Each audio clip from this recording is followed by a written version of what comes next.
And I say,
Good evening. I call this meeting to order.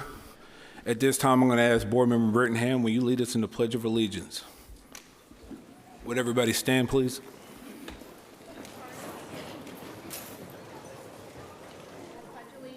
To the flag of the United States of America and to the republic for which it stands, one nation, under God, indivisible, with liberty and justice for all.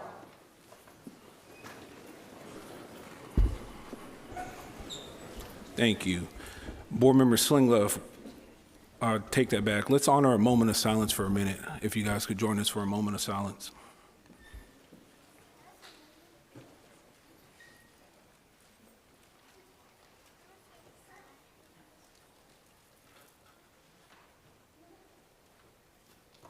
Thank you. Board Member Slinglove, can you read off the mission of Suffolk Public Schools? Yes.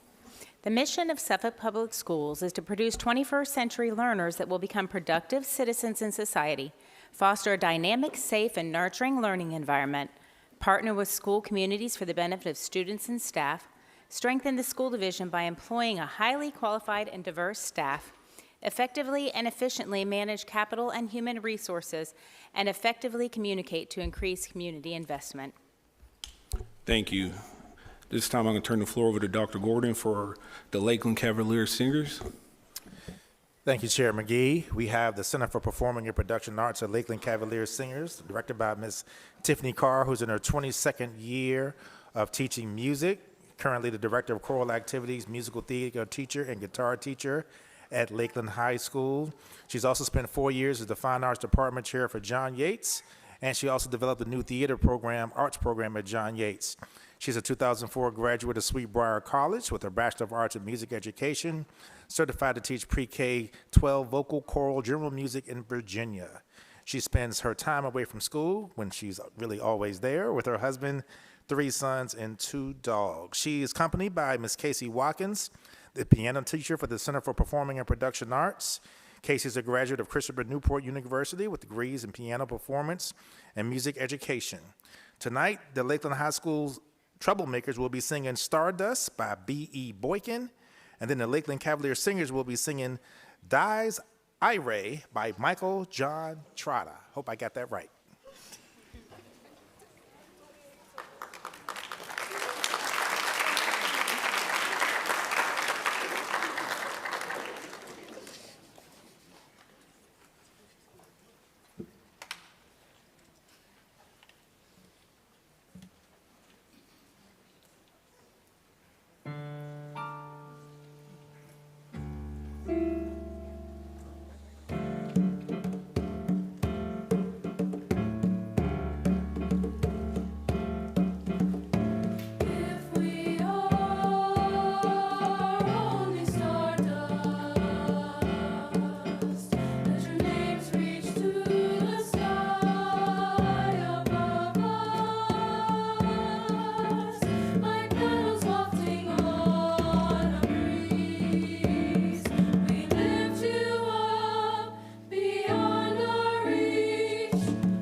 Dies ire teste David cum sibila. Dies ira sover secum in nobila teste David cum sibila. Dies ire sover secum in nobila teste David cum sibila. Dies ira sover secum in nobila. Dies ira sover secum in nobila. Dies ira sover secum in nobila.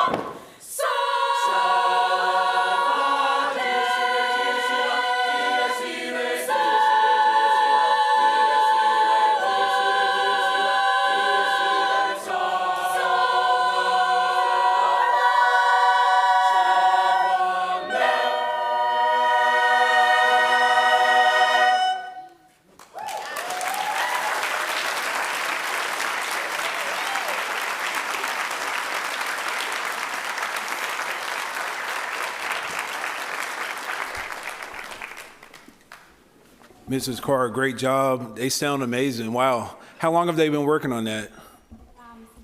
Since January. Kids, you guys sound amazing. You look amazing. Yeah, give it up for them. Way to represent for Lakeland. Hey, real fast, I'm going to allow all my colleagues from left to right just to give you guys a little word of encouragement for coming out tonight, starting with Ms. Fields. I agree with Board Chair McGee. You all look amazing. You really have the look. And you sound outstanding. I closed my eyes and listened, and it sounded like I was listening to a recorded production, a really professionally done masterpiece. You all are great. Keep doing what you're doing. Your talents are warming the hearts of people. And thank you, Mrs. Carr, for all that you're doing to pour into the young people and to bring out their talents.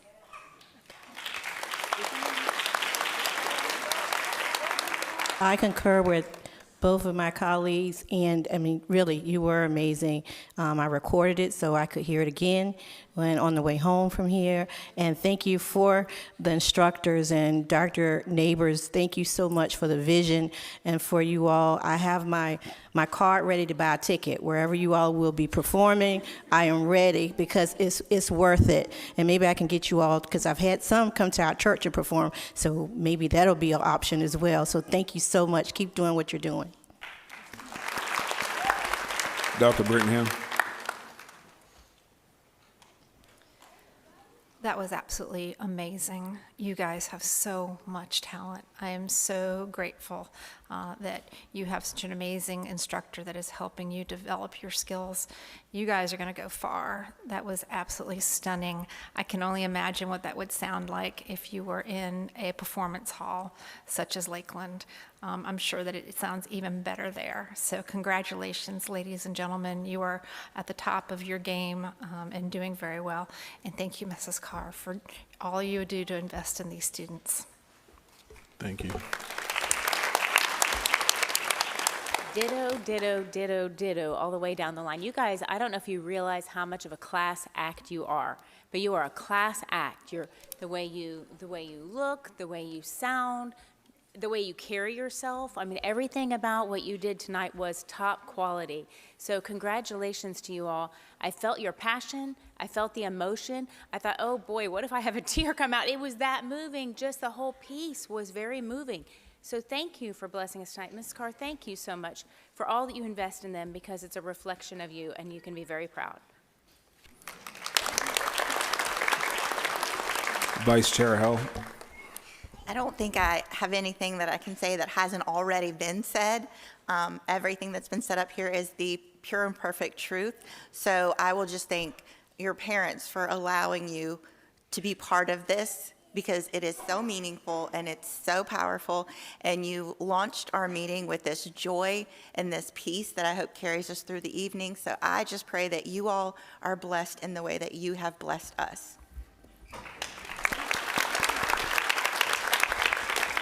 Again, thank you, Mrs. Carr, Mrs. Watkins. Great job. You sounded great on the keys. You guys have a great night. Be blessed.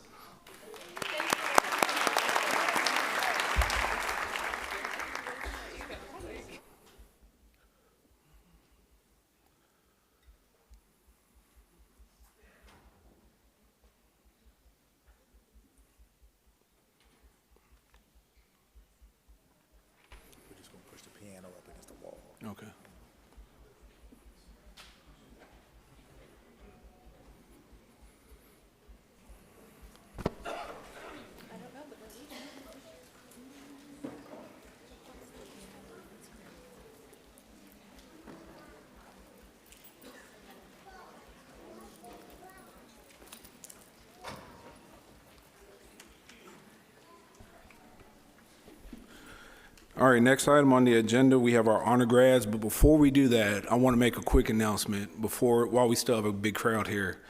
I'm sitting by a celebrity tonight, Superintendent Dr. John B. Gordon III. He is the school superintendent of the year for the entire state of Virginia.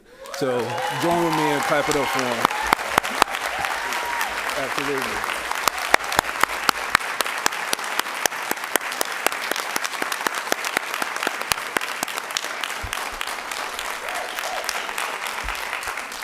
So Dr. Gordon won, I believe, was it District 2?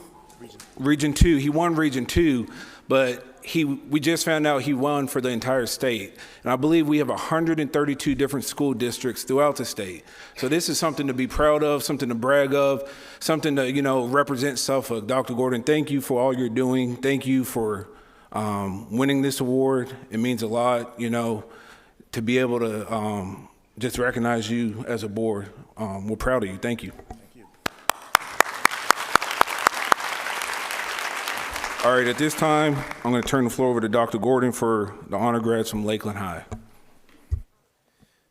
Thank you, Chair McGee. I'm going to call to the podium Ms. Amber Brown, proud principal of Lakeland High School, to introduce the class of 2026 Cavalier honor graduates. I know that she has several members of her staff that I saw on the way in, Sister Principal Ms. Marie Bullock, as well as school counseling lead Ms. Sheila Williams. So with that being said, Ms. Brown, I'll turn it over to you. Thank you so much. Good evening, School Board Chair McGee, Vice Chair Howell, members of our Suffolk School Board, Dr. Gordon and our superintendent staff, our parents, students, and of course, our entire Suffolk community. Tonight, Lakeland High School is proud to present to you 103 of the very best and brightest students in the Commonwealth. The class of 2026 of Lakeland High School has various students of natural talents and abilities, but I think you're going to see that we truly are the best. At this time, I'd like to invite Sheila Williams, our counseling director for Lakeland High School, to the podium, and she will assist in introducing our special guest tonight.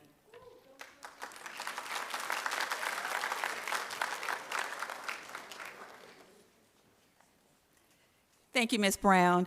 Good evening to our Superintendent of the Year, Dr. Gordon. Congratulations.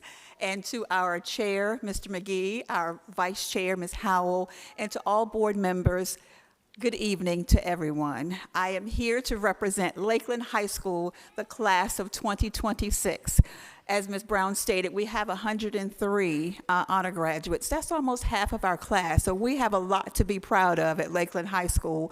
Without further ado, she has mentioned everything that I wanted to say because they are brilliant, and I want you to hear that from them. So without further ado, I would like to ask Ms. Bullock if she would escort the students in. Thank you.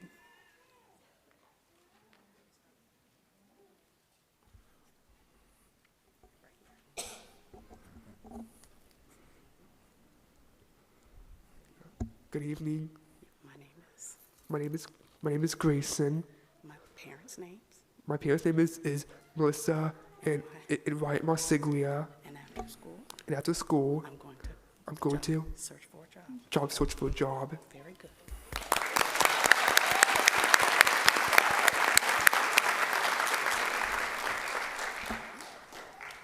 Good evening. Hello everyone. My name is. Good evening. Take a deep breath. My name is Anderson Richardson. My parent is Amanda Boom, and my plans after graduation is getting a job. Very good.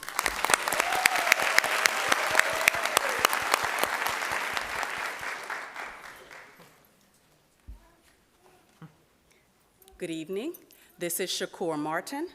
His mother's name is Siobhan Jeter, and after school, he plans to continue his education.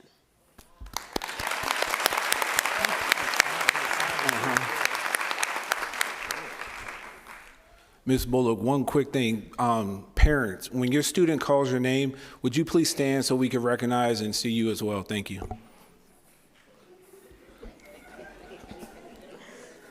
Hi, my name is Aubrey Ackes. My parents are Aaron and Sierra Ackes, and my plans after high school is Norfolk State University as a sociology major and going into criminal justice lawyer.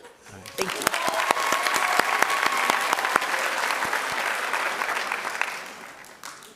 Hello, my name is Talia Anderson, and my mother's name is Julian Hollowell. And after I graduate, my plans are to continue my business in cosmetology and being a nail tech.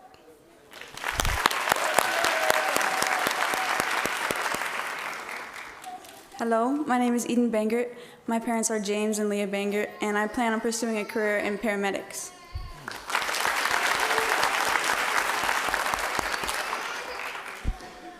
Hello, my name is Marie Barden. My parents are Clyde and Amy Barden, and my plans after graduation is to attend Chowan University and participate in their women's tennis and major in biology.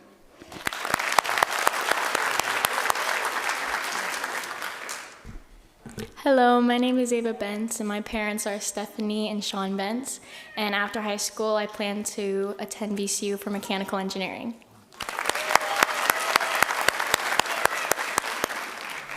Hello, I'm Bria Binky. My parents are Robert and Rachel Binky. I plan to attend ODU with a biology and biomedical sciences degree. Hello, my name is Morgan Campbell. My parents are Dr. Vera Campbell and Mr. Shandy Campbell, and I plan to attend Hampton University with a concentration in pre-med, majoring in biology. Hello, my name is Kaylee Carter. I am a first cohort SIPA graduate, and my mother is Gail Carter, and I plan to attend Christopher Newport University and major in musical theater.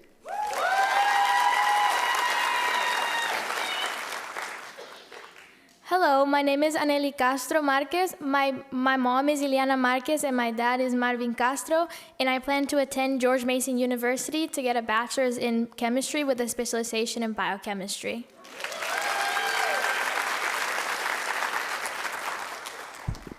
Good evening, my name is Unique Chapman. I am a first cohort SIPA graduate. My mother is Jeanette Green and my father is Sean Chapman, and I plan to attend Norfolk State University with a major in music media, emphasis in voice.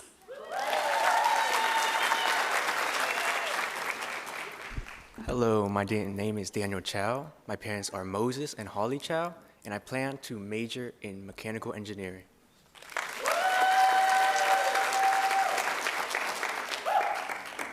Hi, my name is Colin Cirilli. My parent is Pamela Cirilli, and I plan to attend VMI and get a degree in history.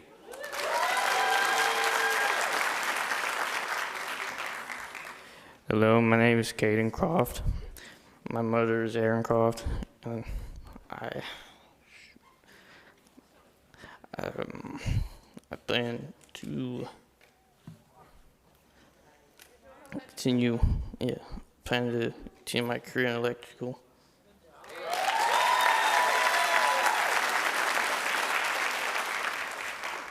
Hello, my name is Zion Alton.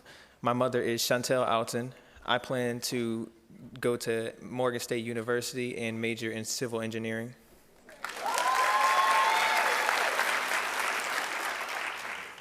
Hello everyone, my name is Genesis Daniels. My mom's name is Akeisha Cook, and my dad's name is Andre Daniels. I am planning on attending Virginia Wesleyan and majoring in sociology.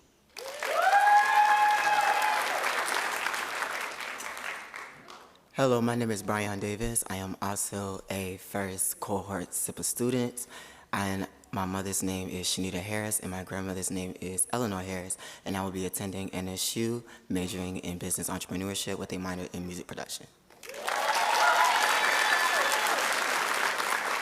Good evening. My name is Gabrielle Davis, and I'm a dual enrollment student. My mother's name is Kendra Davis, and after high school, I plan on majoring in architecture at Virginia Tech.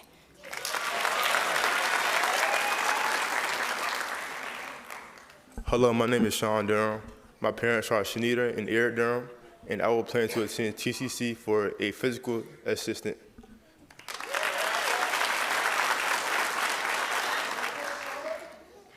Good evening. My name is Layla Ertekin. My mother is Lauren Red Ertekin, and I plan to pursue history at William & Mary.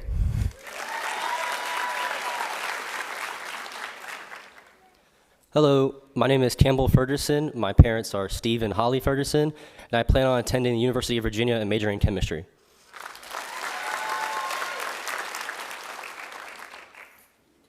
Hello, my name is Caroline Ferguson. My parents are Holly and Steve Ferguson, and I plan to attend Longwood and major in nursing.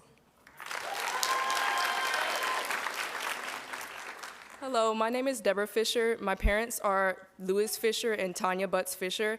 I plan on going to VCU to major in pre-med medical laboratory sciences to further become a pathologist.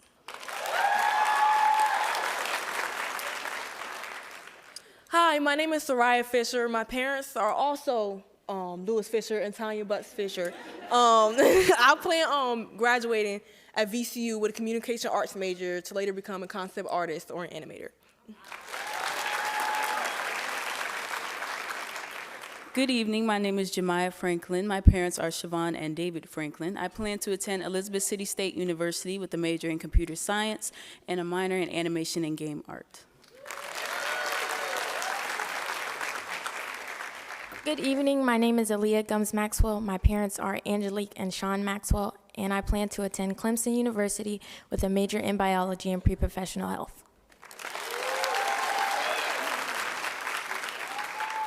Good evening, my name is Destiny Hamilton. My parents are Ronald and Diane Hamilton, and I plan to pursue a biochemistry degree at Christopher Newport University.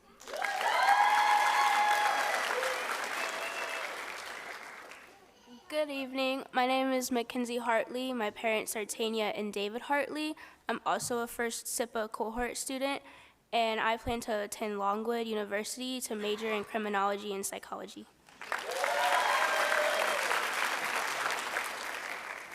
Good evening, my name is Trayana Hawkins. My parents are Lanique Peterson and Trenton Hawkins. I plan to major in biology and pursue a career as a veterinarian.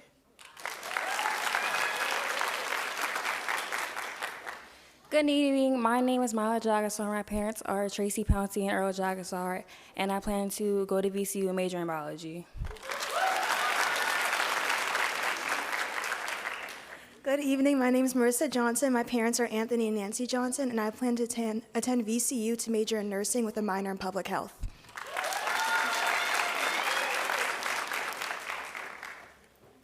Good evening. My name is McKenna Jones. My parents are Jesse and Makisha Jones, and I plan to attend VCU with a major in biochemistry on a pre-med track.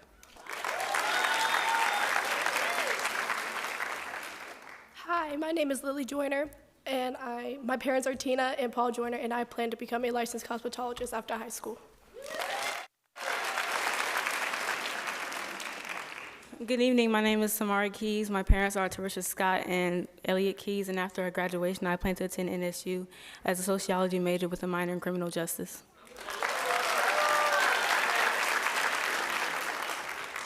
Good evening. My name is Josiah Knight. My parents are Cheryl and Tremaine Knight, and I plan on attending Norfolk State University for business and entrepreneurship.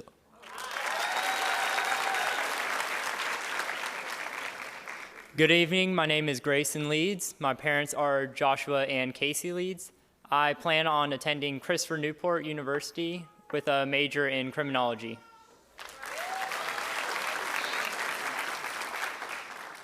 Hello, my name is Samaya Leggett. My parents are Dominique Thorne and Edward Leggett, and I plan to attend VCU and major in their business class.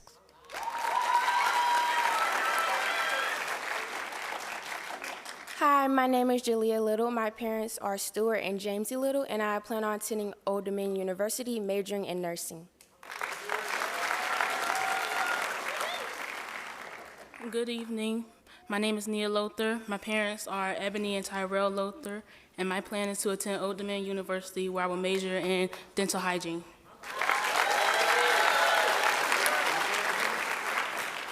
Hello, my name is Tucker March. My parents are David and Jeanette March. I plan on going to Virginia Tech and majoring in mechanical engineering.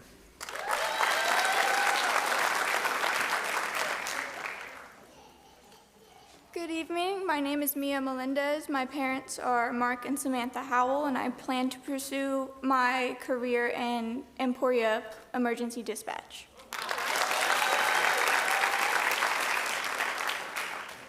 Good evening. My name is Devin Miner, and my parents are Kenneth and Jennifer Miner, and I plan on going to Virginia Tech to study meteorology.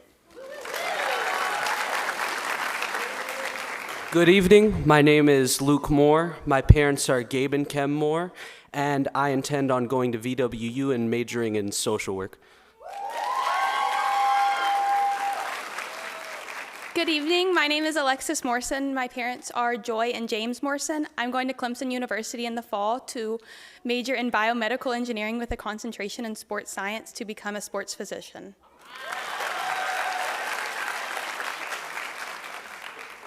Good evening. My name is Neka Lazy, and my parents' name are Emmanuel Lazy and Eukarya Lazy.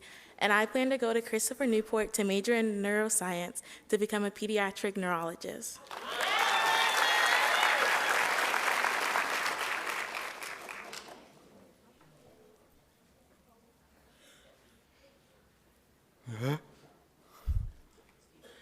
Daddy? Yeah. Daddy? Good evening. Annie? Say good evening. Annie? My name is. Elsie. What is your name? Azaria Mo. Mo. What's your parents' name? Sheila. Sheila. Sheila? Yeah. Okay, and what do you want to do? Continue your education? Continue your education.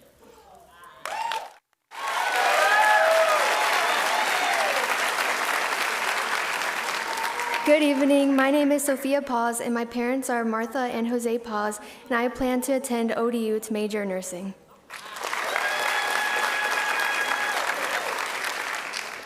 My name is Brett Palmieri. My parents are Michelle Everett and James Everett, and I plan to major in zoology. Good evening. My name is Brianna Perry. My parents are Yolanda and Stephen Perry, and I plan to go to UVA as a biology major focused in pre-med.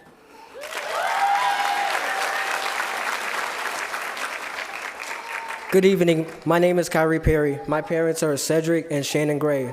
After I graduate, I plan to become a psychologist.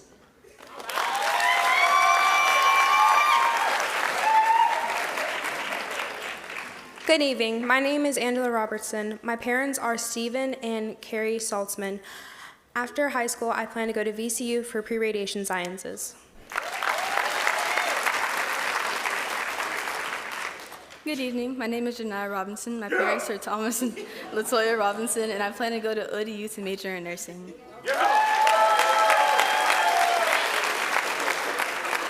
Good evening. My name is Gabriella Seneca. My parents are Jeffrey and Jessica Seneca, and I plan to attend Paul D. Camp Community College and major in paramedics.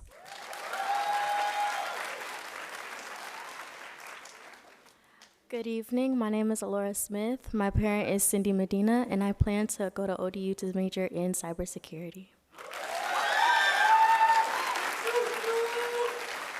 Good evening. My name is Brooklyn Snaringer. My parents are Jennifer Jones and Donald Snaringer, and I plan on attending Paul D and majoring in business. Good evening. My name is Lucas Story. My parents are Ashley and Matt Reed, and I plan on attending TCC while working at the shipyard. Good evening. My name is Tanea Thompson. My parents are Daryl and Tiffany Thompson, and I plan on attending AMDA, majoring in musical theater.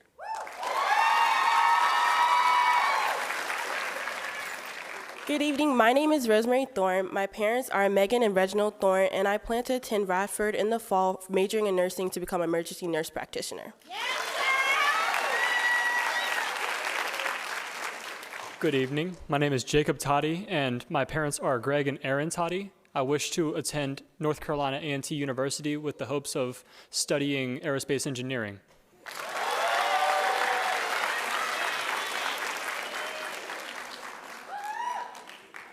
Good evening. My name is Allison Towns. My parents are Al Towns, Devin Clairville, and Ernst Clairville, and I plan on attending George Mason University, majoring in business administration.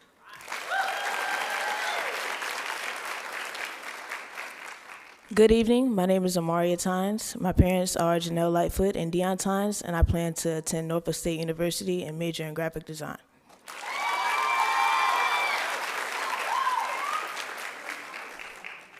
Good evening, everyone. My name is Kentara Watkins. My parents are Tiara and William Brown and Jamel Watkins. I plan on attending Virginia State University to major in biology to become an OBGYN.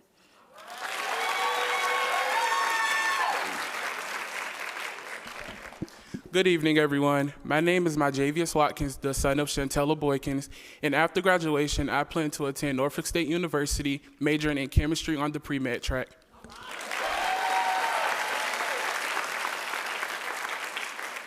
Good afternoon. My name is Michaela Watson. My parents are Michael Watson and Lakita Frazier, and I plan to attend CNU for musical theater.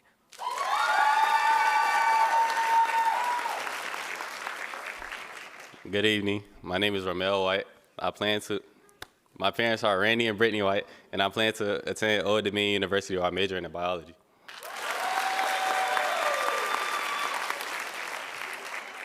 Good afternoon. My name is Christian Wiggins. I am son of Kara Wiggins, and I plan to attend Eastern Mennonite University to pursue my education in accounting and business administration.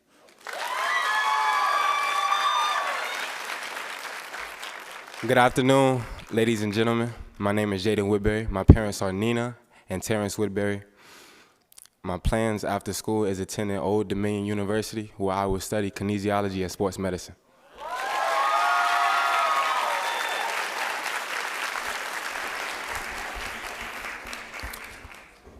Thanks, Mrs. Brown. And I have to agree with your statement earlier. Lakeland does produce the best.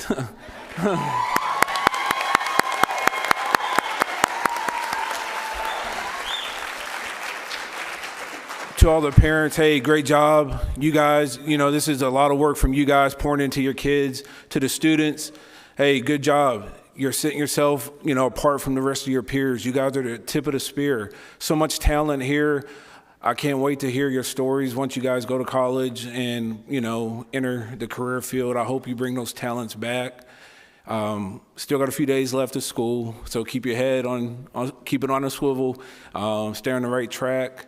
We're proud of you, and real fast, I'm gonna allow my colleagues just to give you some words of encouragement, starting from my left to right. Ms. Fields. Honor graduates, congratulations for all you've done to get you to this day. You've run the race, you've finished your course, this part of the course. The road ahead of you is going to be full of endless possibilities. You have stated your goals, you're capable, you're worthy, you're ready to walk into the future with strength and power. Please do not be discouraged when life doesn't work out the way that you plan.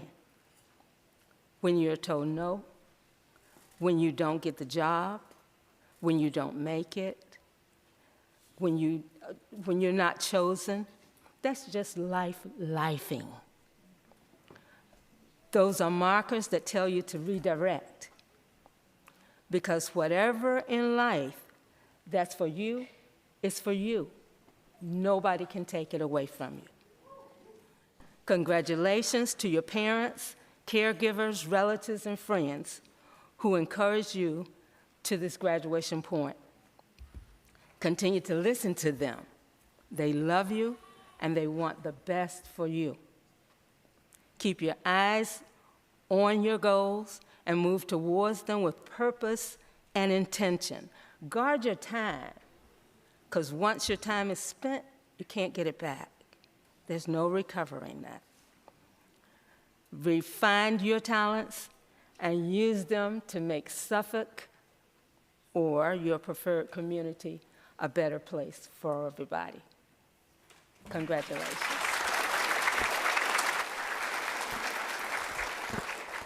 I agree with everything that Board Member Fields said, and I just want you to know that we are proud of you. You are what makes Suffolk Public School great. And thank you again to the parents, to the grandmas, the aunties, uncles, everyone that poured into your lives. Because we know it takes a village to get to this point. And we look forward to May 30th. When you walk across that stage, we will be cheering for you.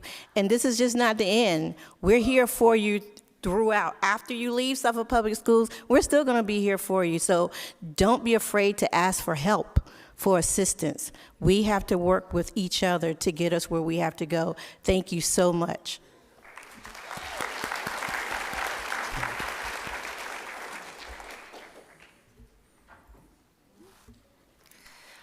Students, this is a monumentous occasion for you. You're getting ready to finish up your high school career and step into your adult life.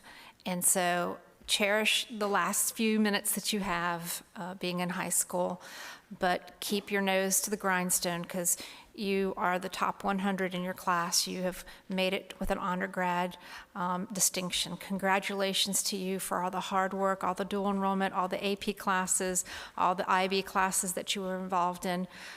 It's paid off. It's brought you to this point. Parents, give yourselves a big round of applause because you did this too. You did this. You supported your student to this point. All the late nights and the blood, sweat, and tears that went into, a K-12 program for your child, and here you are, weeks away from them walking across and getting that diploma. So congratulations, students, for all the hard work you did, and you too, parents. Y'all worked hard, just as hard as they did to get here.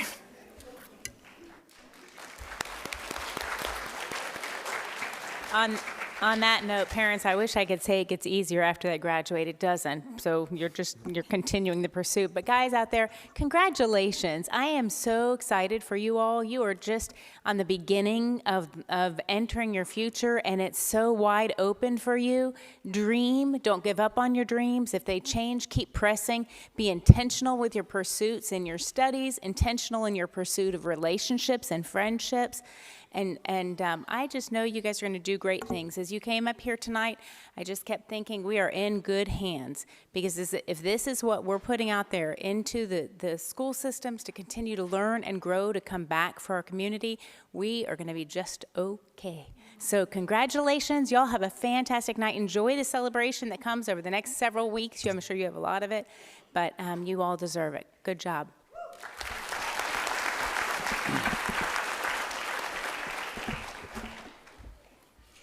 Man, what a ride it's been, huh, guys? That went quickly. I sit here as the mom of a 2026 graduate, and you might agree with me that it has not been easy. There have been hills, and then there have been some valleys, but gosh, was it worth it?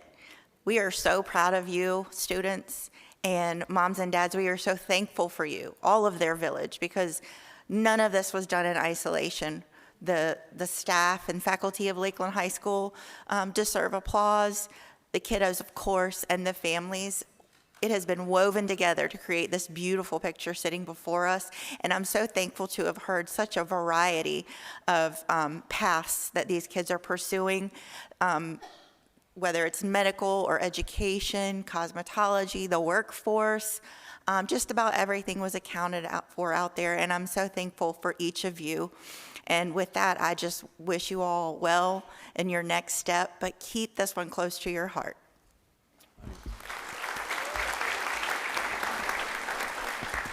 Thanks again, Ms. Brown. Thank you, Ms. Bullock. Thank you, guys. Please send out, our thanks to the staff and every teacher and staff member that have poured into these children. You guys are free to leave. We have our business meeting following your exit. So thanks again, kids.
All right, ladies and gentlemen, we're going to move forward with the business portion of our agenda. First thing is the approval of the agenda. Is there a motion? Board Chair McGee, I move to approve the agenda with one addition under new business, an info item, just simply a report about the recent Education Committee meeting. Second. All right, motion's been made by Vice Chair Howell to approve the agenda with the addition of a report of the recent education. Excuse me, Chairman. Go ahead, I think there Attorney was Walker. going to be an additional motion to remove something from the consent agenda. Does that need to happen now or at the moment that we You're approve? going to do it when you approve the consent agenda? Got it. All right, motion on the floor made by Vice Chair Howells to approve the agenda with the addition of adding a info item discussion for our last education committee. And that motion was seconded by Board Member Slingloff. Is there any discussion? Being none, Madam Clerk? Board members, please vote. Board Member Dr. Brittingham? Yes. Board Member Fields? Yes. Board Member Jenkins? Yes. Board Member Slingleff? Yes. Vice Chair Howell? Yes. Board Chair McGee? Yes. Motion passed. All right, moving on. No public speakers, Ms. Gordon? Correct. All right. All right, at this time, I'm going to turn the floor over to Dr. Gordon for reports by the superintendent. Thank you, Chair McGee. I'm going to call to the podium our Communications and Community Engagement Officer, Ms. Antoinette Dickens, to review our good news report, a recap of the Virginia Superintendent of the Year, Mr. Vernon Jackson being named School Plant Manager of the Year. We do have one of our senior graduates who has over 10 years of perfect attendance. SPS celebrating all Virginia elementary choir at 3 of our elementary schools, our first elementary STEM competition, the STEM Academy at Booker T. Washington participating in Operation Stormwatch for the 4th consecutive year, Suffolk Public Schools being recognized as a best communities in music education, 6 of our students from CCAP receiving job offers at the Newport News Shipbuilding, United Way of Day of Action for Kilby Shores and Lakeland, PBS Kids Writer Contest, Emily Hatton, and also celebrating our volleyball middle school championships. And then I will close out with the calendar of special events. Ms. Dickens? Thank you so much, Dr. Gordon. Good evening, Board Chair McGee, Vice Chair Howell, board members, our family tonight, and our community watching online. Tonight, we begin our Good News Report by highlighting our very own Superintendent, Dr. John B. Gordon III. Also, as you've heard, now proudly known as the Virginia Superintendent of the Year.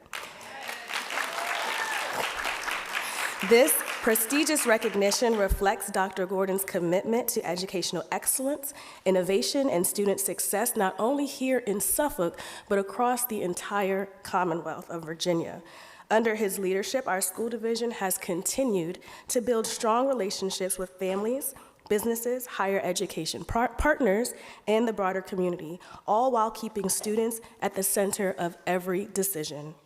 We are beyond proud to celebrate this amazing achievement and can't wait to cheer him on as he moves forward for consideration as National Superintendent of the Year.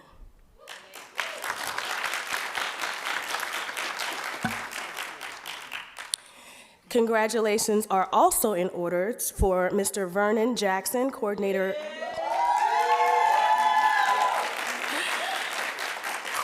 of Facilities and Planning, on being named National School Plant Manager of the Year.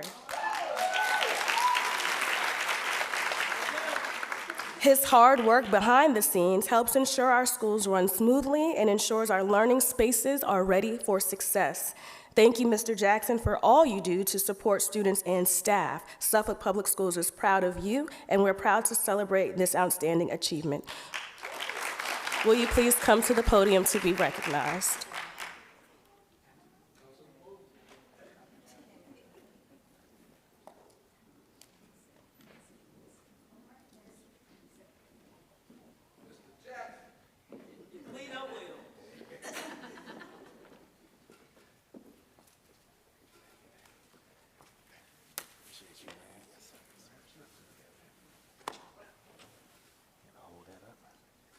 You get in the middle, man, between Mr. McGee and I. Yes, sir.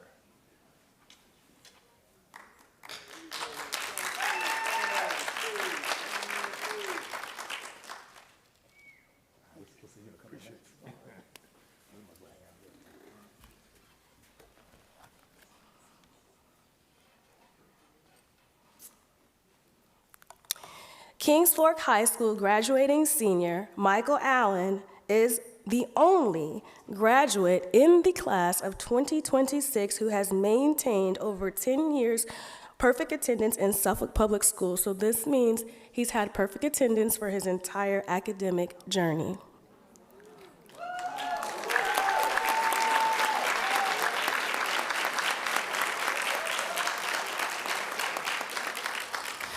Perfect attendance from kindergarten through 12th grade is an extraordinary achievement that reflects perseverance, responsibility, consistency, and determination. Michael's success serves as an inspiration to students across our division and highlights the value of commitment and hard work and why attendance matters. In addition to this incredible accomplishment, Michael has earned an outstanding 4.08 GPA, demonstrating not only dedication to being present every single day, but also a strong commitment to academic excellence. Michael Allen, we celebrate you for this truly exceptional milestone. Will you please come to the podium to be recognized?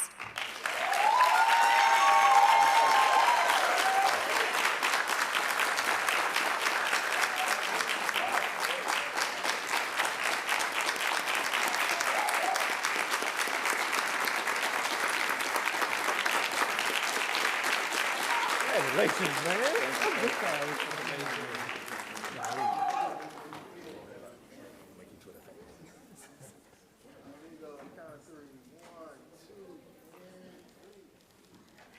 See you on graduation day. Good job.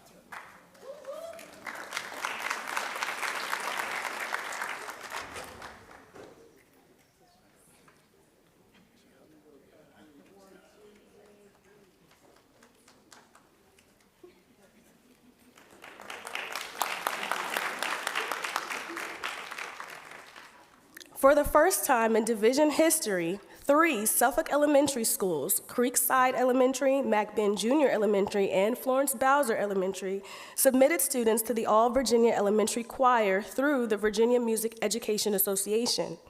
This achievement reflects the incredible talent of our students, the dedication of our music educators, and the continued growth of elementary fine arts programs. These students had the opportunity to represent Suffolk Public Schools alongside some of the most talented young vocalists from across the Commonwealth. We are proud of them, their teachers, and their families for helping make Suffolk Public Schools history.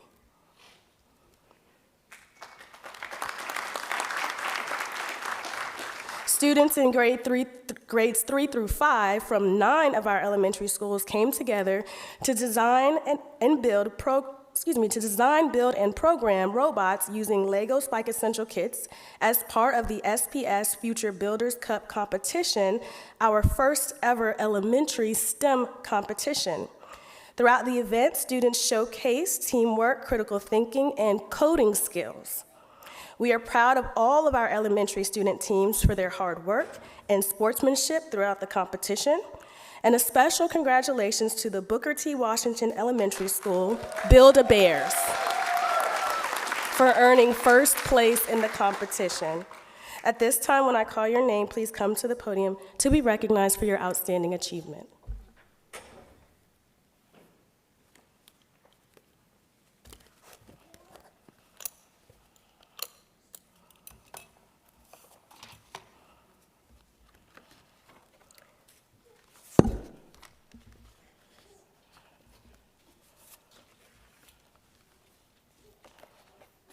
Kyler Lynch.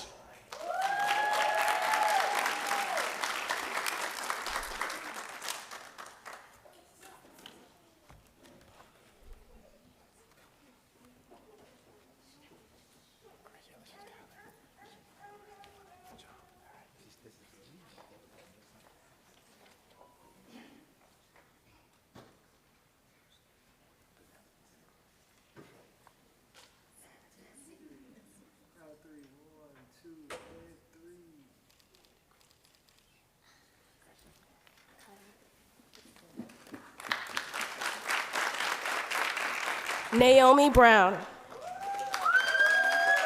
Have him slide down a little bit.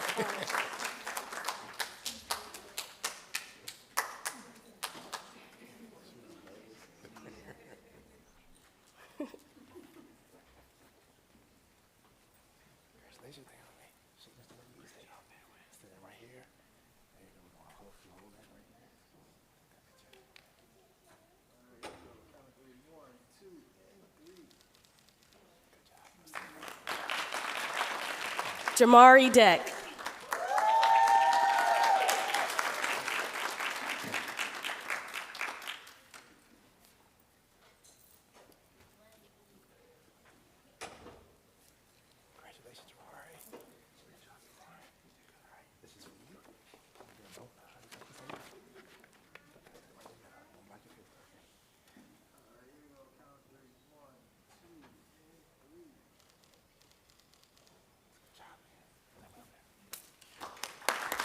Cooper Siddell. And Caden Kiefer.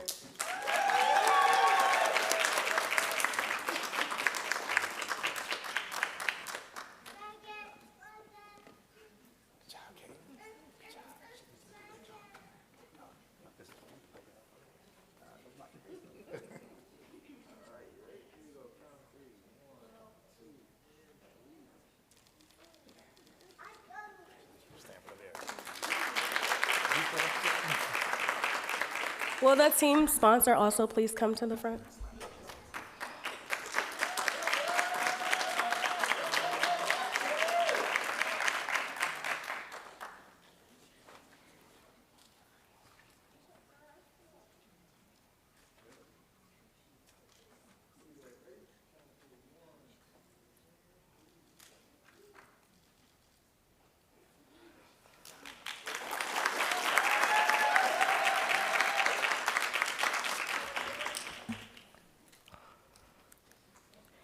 Recently, students from our STEM Academy at Booker T. Washington Elementary were featured on Wavy TV 10 for their participation in Operation Storm Watch, a mock disaster scenario in which they learned how to respond in the aftermath of a major storm impacting their community. Through this hands-on learning experience, students explored challenges related to emergency management, communication, engineering, public safety, environmental impact, and community recovery efforts. This unique project not only strengthened students' STEM and problem-solving abilities, but also helped build relationship, teamwork, and civic awareness. We commend our students, teachers, and community partners for their hard work and dedication in making this innovative learning experience a success. And Suffolk Public Schools has been recognized as Best Communities for Music Education for the 4th consecutive year. Listening to the Lakeland Choir earlier, this should come as no surprise, right? This recognition celebrates our continued commitment to providing students with outstanding music opportunities through band, chorus, orchestra, classroom instruction, and performance experiences for our students.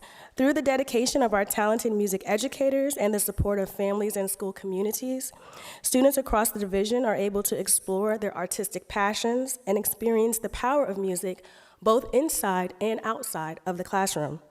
We celebrate this outstanding achievement and congratulate everyone who has helped make music education such an important and thriving part of Suffolk Public Schools.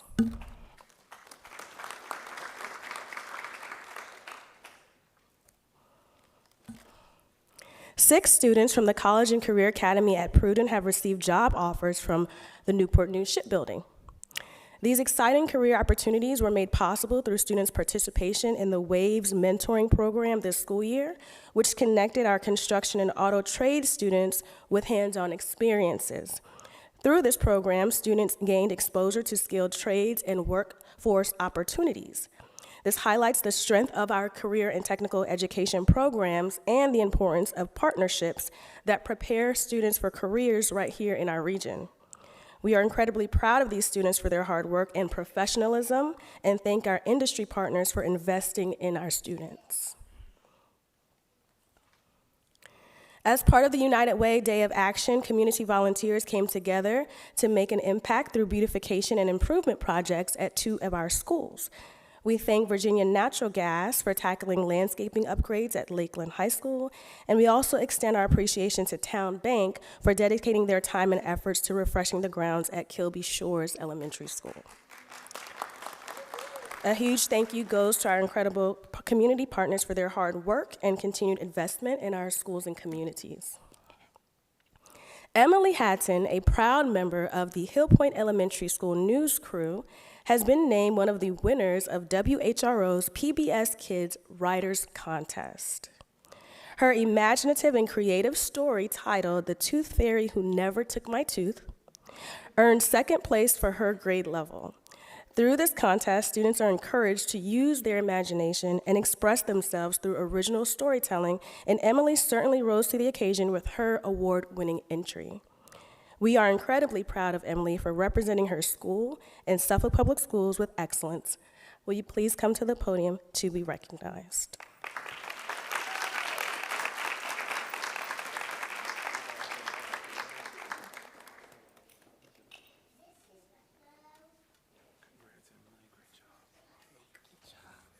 I was talking about you yesterday. I said WHRO.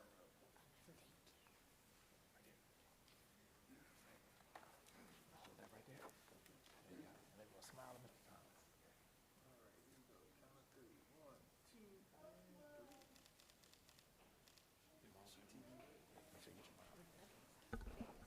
2. Will the staff here supporting Emily from Hill Point please come forward also?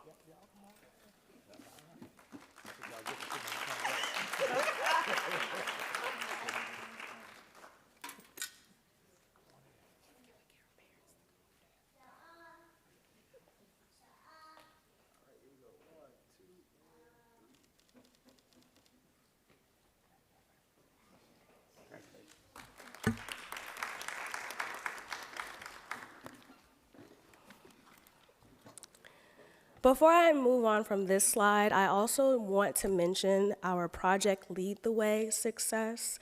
Congratulations to Lakeland High School and Nansemond River High School on being named the 2025-2026 Project Lead the Way Distinguished Schools.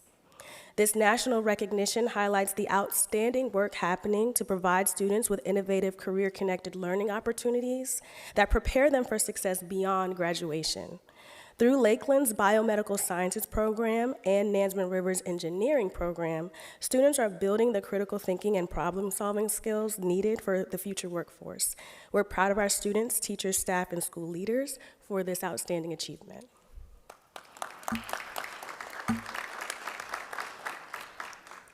I also want to pause here to take a moment to recognize the proud principal of Kings Fork High School, Mr. Derek Bryant, who's in the building tonight, to support Michael Allen.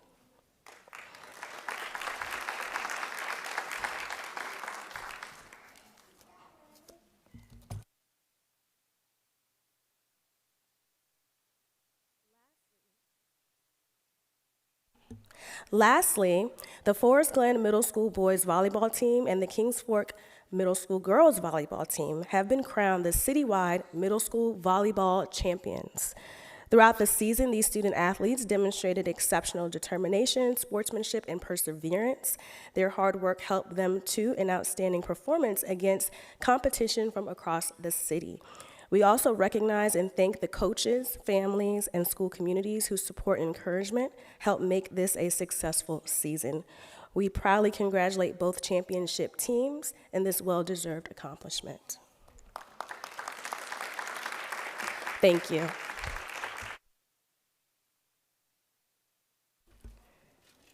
All right, so before we actually conclude our good news report, I do just want to circle back to recognize two additional individuals who are here with us this evening. I mentioned that we had students from Booker T. Washington Elementary to receive first place in the STEM Lego competition. But we also would like to recognize the visionaries who worked tirelessly to bring that opportunity to life. Mr. David Haberly and Mr. Allander Skinner. Our instructional technology resource teachers, otherwise known as our ITRTs, saw an opportunity to expand hands-on STEM learning experiences for elementary students and turn that vision into an engaging competition that inspired innovation, collaboration, and creativity for our youngest learners. Their dedication and leadership helped create an unforgettable experience for both students and families. And these gentlemen also secured a grant to ensure that our division can host this event again next year. So if you missed it this year, you have an opportunity to come out and check it out next year. At this time, will Mr. Haverly and Mr. Skinner please come to the podium to be recognized?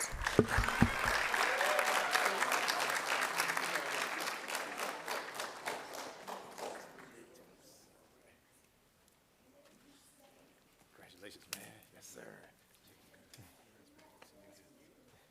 Congratulations, man. Yes, sir, man. That's what you should do. There you go. You guys get enough.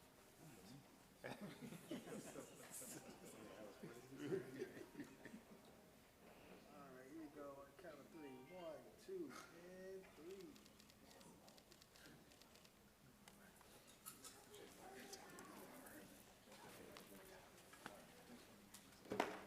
Thank you.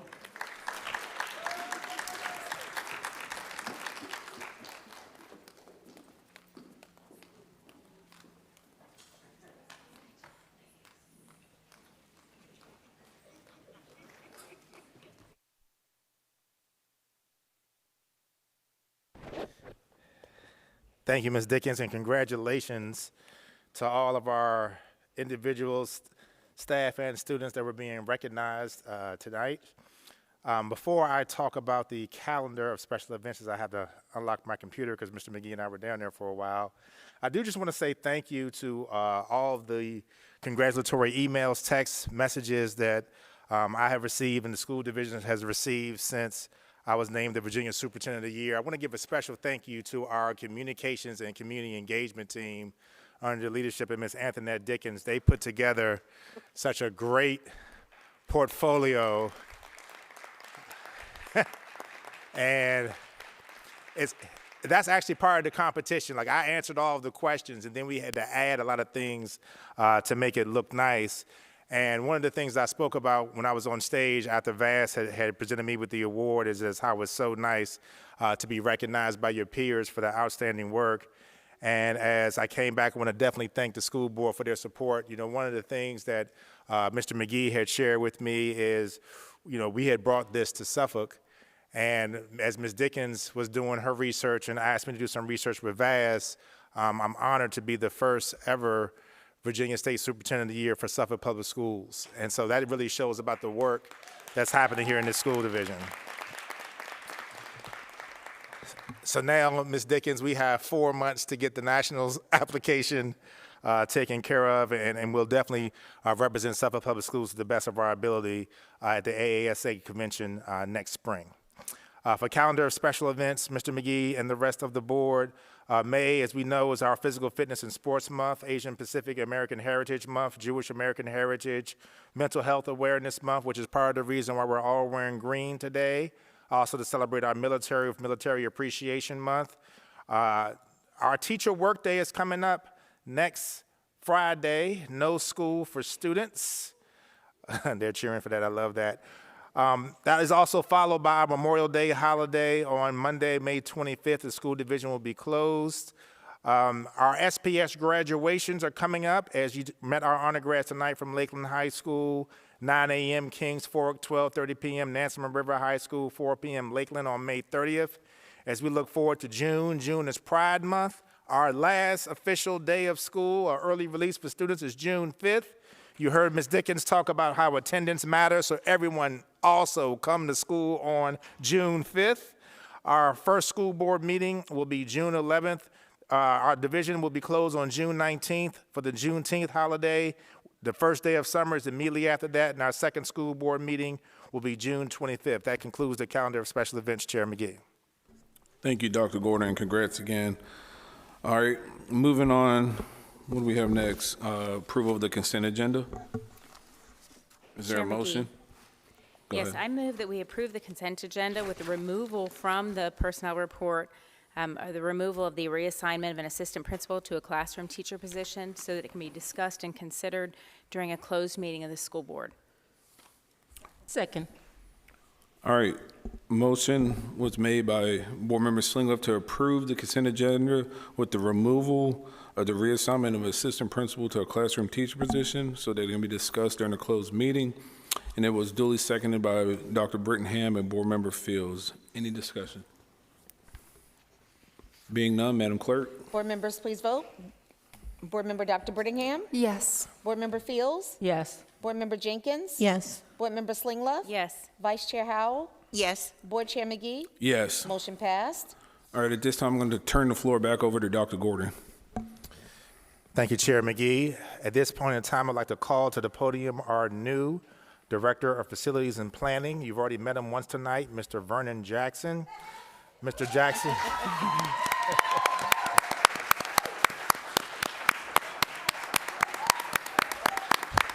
Mr. Jackson has one of the most intriguing stories, I believe, in Suffolk Public Schools history. As he started here as an intern, then worked his way to a master tradesman, a foreman of facilities, a supervisor of facilities, coordinator 1 of facilities, currently sitting as the coordinator 2 of facilities and planning, and starting July 1 will become our new director of facilities and planning. He has been under the leadership of Mr. Terry Napier for the last, I think, 10 to 12 years.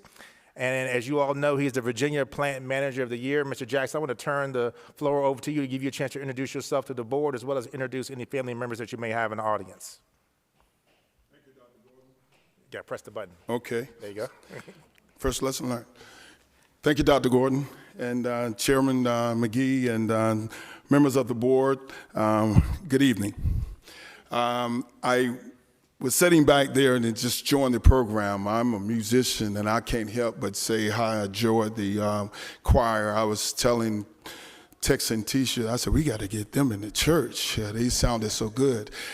That being said, I am truly honored to serve as the new director of Facilities and Planning for Suffolk Public Schools. I am a proud graduate of Suffolk Public Schools, and my journey would be a testimony to how dedication, my wife would say persistence, and hard work will tell you that anything is possible. I stand here today to believe that our facilities are not just buildings. They're the foundation where education happens. And I'm proud to be a product of that. I am grateful for this opportunity. And I wouldn't be here had it not been for my mentor everybody knows Mr. Napier, you don't have to guess what he says, what's on his mind. He's going to speak. And it's been a testament to my journey here today. And I'd like to say to Mr. Napier, thank you for all those years of wisdom that you've poured into me. I don't know how I'm going to feel when that day comes, when I look over and I'm unable to bounce something off of him. But I do believe I will have his phone number, so he can expect many calls. So again, I am grateful for the opportunity, and I look forward to continue to serve our students, to serve our staff and our community. And I do that with integrity, with purpose, and pride. And again, I'd like to thank you. If I can take this time, I'd like to introduce the loud crowd in the back. And that, my wife, Mary Jackson, could you please stand?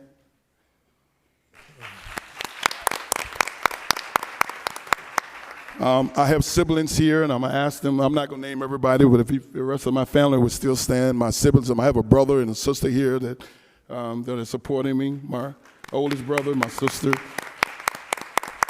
And I have my children that are here, and I have some grandkids back here. And the chatter that you heard are for some of the educators that work for Suffolk School. They are my nieces. I'm going to ask my whole family to stand, and I appreciate it. Again, I'd like to say thank you. Not to take much of your time, but I'll get some sleep tonight.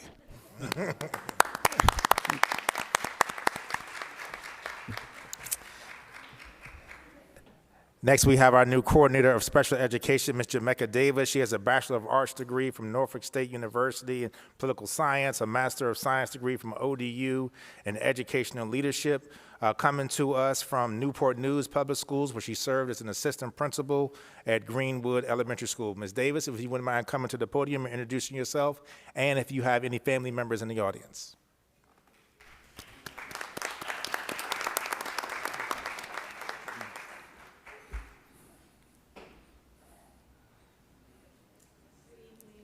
Good evening.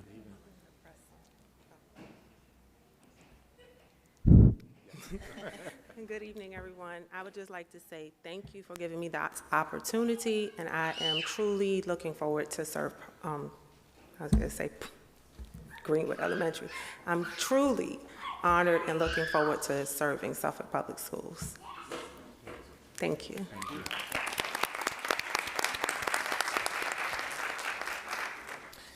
We would also like to introduce our new Director of Transportation, Mr. Derek Bryant, who's the Bachelor of Science degree from Norfolk State University, a Master of Education from Ashford University, Master of Education from Regent University. Mr. Bryant has served as the proud principal of Kings Fork High School for the last 6.5 to 7 years.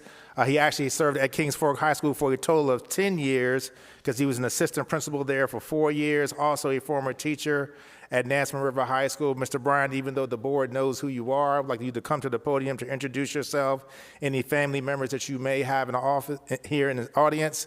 I would also like to thank you for accepting this administrative transfer. Big shoes to fill. We want to publicly thank Mr. Privet for all of his hard work and passion that he has brought to the Transportation Department. But we knew in my conversations with Dr. Rodney Brown that Mr. Bryant was the person for the job. So Mr. Bryant, if you wouldn't mind coming to the podium and saying a few words to the board. Well, I'd just like to, Board Chair McGee, board members, Dr. Gordon, just thank you for this opportunity. I'm gonna miss the staff, I'm gonna miss my babies over there at Kings Fork High School, but a lot of good memories, and I'm looking forward to this opportunity. So to the board, once again, thank you. My boys, they didn't come, and my wife, she didn't come today, but everybody's watching, so go to bed. You got SOLs and stuff tomorrow. So, yeah. And the other one, I got to go up to VCU tomorrow to help find an apartment for him, but they're super proud of their dad, and I'm super proud of them. But thank you so much for the opportunity. Sure.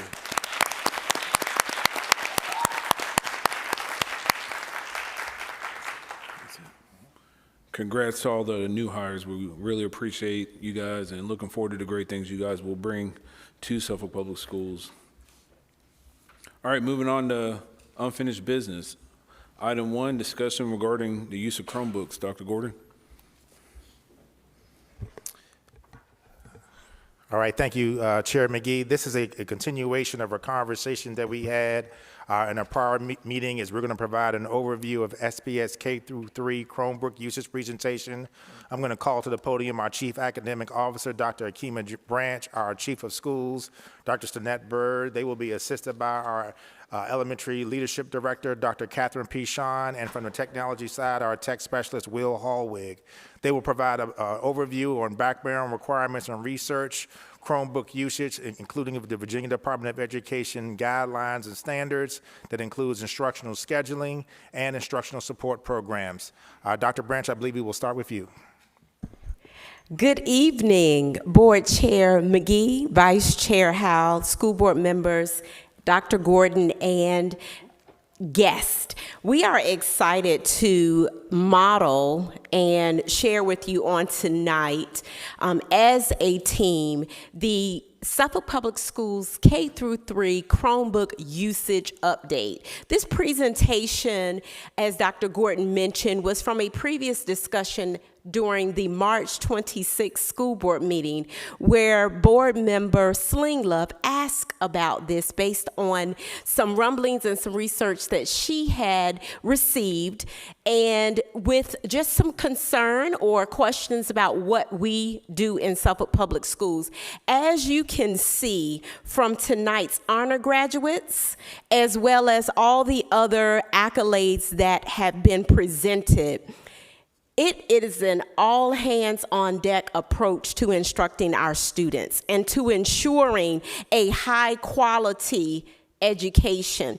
I, as Dr. Gordon mentioned, am joined by a team. We don't do anything in Suffolk Public Schools in isolation or just in one department. As Chief Academic Officer, yes, I am responsible for all things teaching and learning, and that covers a gamut of things to include our instructional delivery.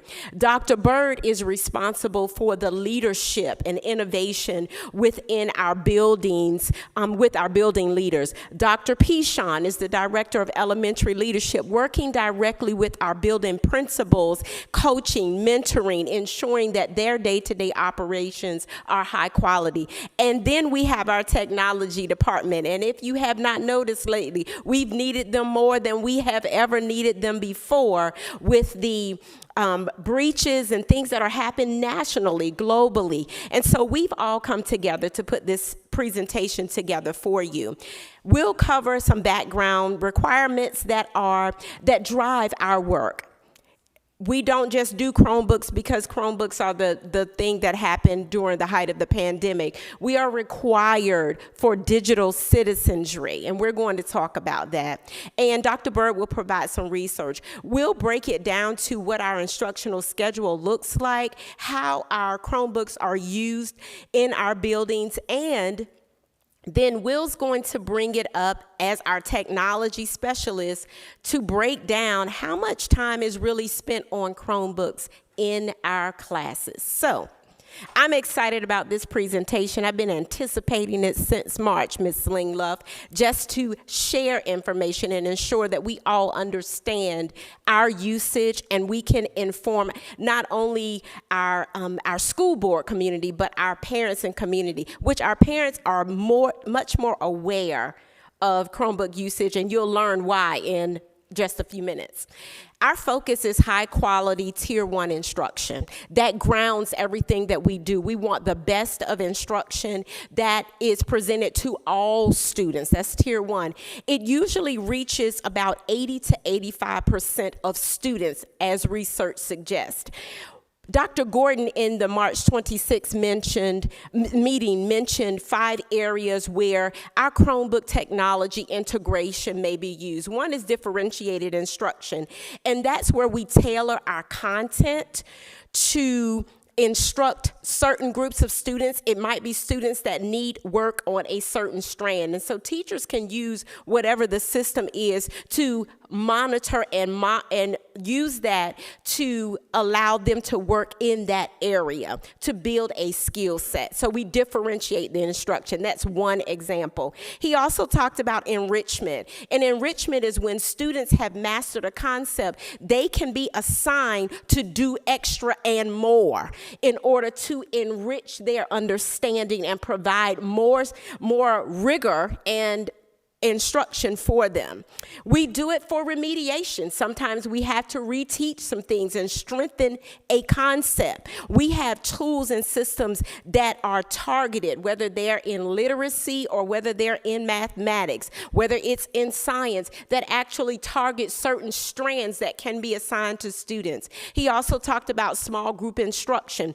If you walk around in our classrooms at all levels, you can see students working on 5 different things in a classroom. This group may be assigned to do this based on this content. This group may be assigned to do something else. And so using the platforms that we have that are high quality instructional support materials, they help to integrate that into the classroom. And the students can work independently as well as in small groups. And then support. Most of our systems provide some type of extra support to students when needed. But support in our area is not just for general classes. It could be like we have some special education or students with disabilities assigned in special education that are required by their IEP to have the Chromebook to support them. And I asked Ms. Patrice Gant, our assistive technology specialist, to pull in how many students in grades K through 3 are required to have the Chromebook because of their special needs. And in the grades of second and third grade, we have 7 students for reading and writing support. They are required to have that device. And then in grade 1, there's 1 student who is required to have assistive technology with his Chromebook for communication support. And so those are specialized needs, and those are just in the K through 3 area, but the Chromebook is not just for games and playing. We actually don't assign that, and Will's going to talk about that in just a little bit. These help support, as Ms. Fields said, the additional instruction that we have. I'm going to turn it over to Dr. Bird in just a moment, but as far as requirements, there's digital citizenship expectations and requirements, and I'll circle back to discuss that. Greetings, everyone. So the Department of Leadership and Innovation, which includes my team, principals, assistant principals, we are here to make sure that the devices aren't just used for fun and games. We want to make sure that they are used in a way that is safe and that students are learning and it is helpful to them. So some of the things that we do is we monitor lesson plans. We work with teachers and parents to decide exactly how technology should be used. We make sure that we pick the tools that actually help students learn rather than just being a digital toy. We set clear rules around the use of expectation. There are responsible use agreements that our students and families sign at the beginning of each year, and it outlines how to use this technology in a safe and productive way. We protect the student privacy. This is an ever-changing challenge. As Mr. Littlefield and you all can attest to, there are new websites that pop up every day. As soon as we are made aware of things, Mr. Littlefield is right on it, and we provide a filter to block those things out. And we check our progress. We don't just hand out devices and walk away. We look at data to see how technology is actually helping our students. We want to make sure that they are engaged and that their students' grades are improving. So what does the research say? Of course, you can imagine there's research to both sides of this coin of technology, but we know that it's not just about screens. It's about opening doors, about new ideas, and making sure that students have the tools that they need to be successful and productive citizens. So just a couple of items here. Research shows that when students use technology that adapts to them, they can reach their learning goals much faster. And Dr. Branch talked about the tools that we have that students can be in the same classroom but on different academic paths. Better support. Experts have found that digital tools help teachers see exactly where a student is struggling in real time. So we no longer have to wait till a student doesn't have to wait till Friday to see the results of their assessment and what they did well on and where they excelled. They can see it in real time, and our students can make adjustments. Also, studies show that technology is one of the best ways to support students with different needs.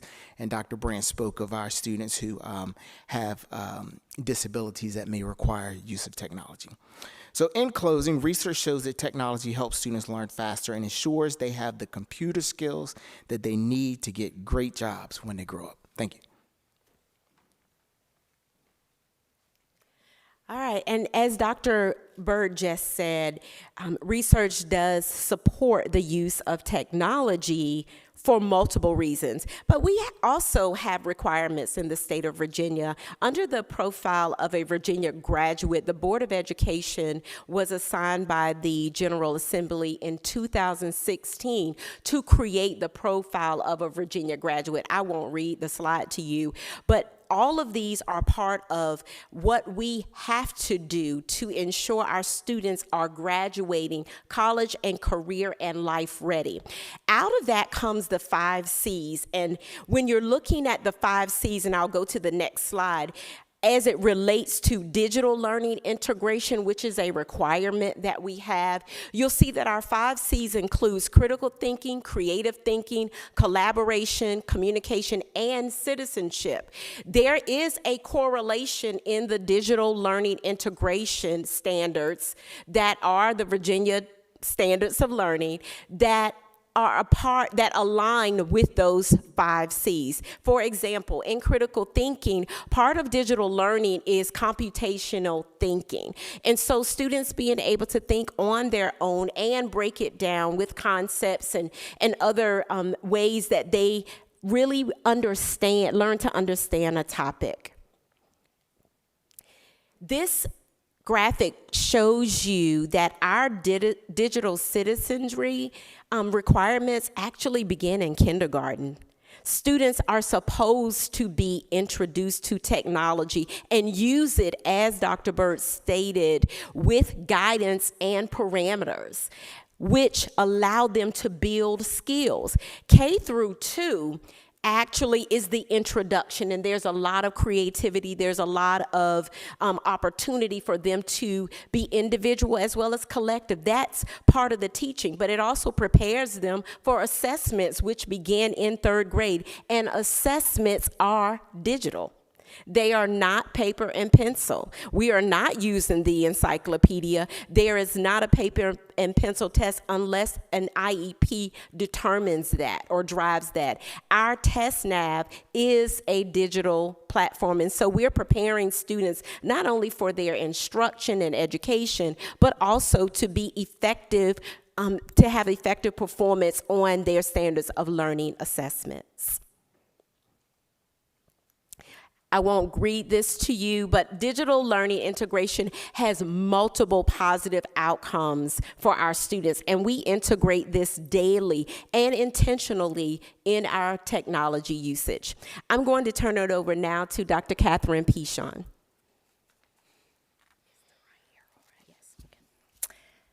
Good evening. So this is just a slide that shows you our instructional day and what it looks like. And like Dr. Branch said, all of the technology integration is integrated into those instructional blocks. Everything is targeted, limited. It's a fraction of the time within that school day that they're on technology. And then here you can see we have our state-approved interventions, and so those are definitely digital. The good thing about those is that it does support the students during those small group rotations or during intervention time.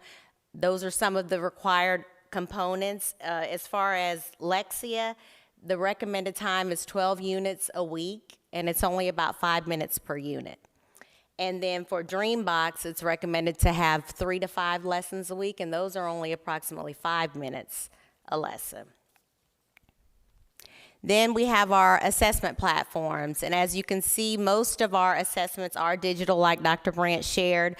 Some of the things that are not on here, we have PBAs, or problem-based assessments, and those are basically digital. Those are primarily digital. So even starting in kindergarten, performance-based assessments. And then for TestNav, that is introduced in 3rd grade, and that's to help our students get familiar with technology-enhanced items, and those are something that they're going to see on the SOL assessment.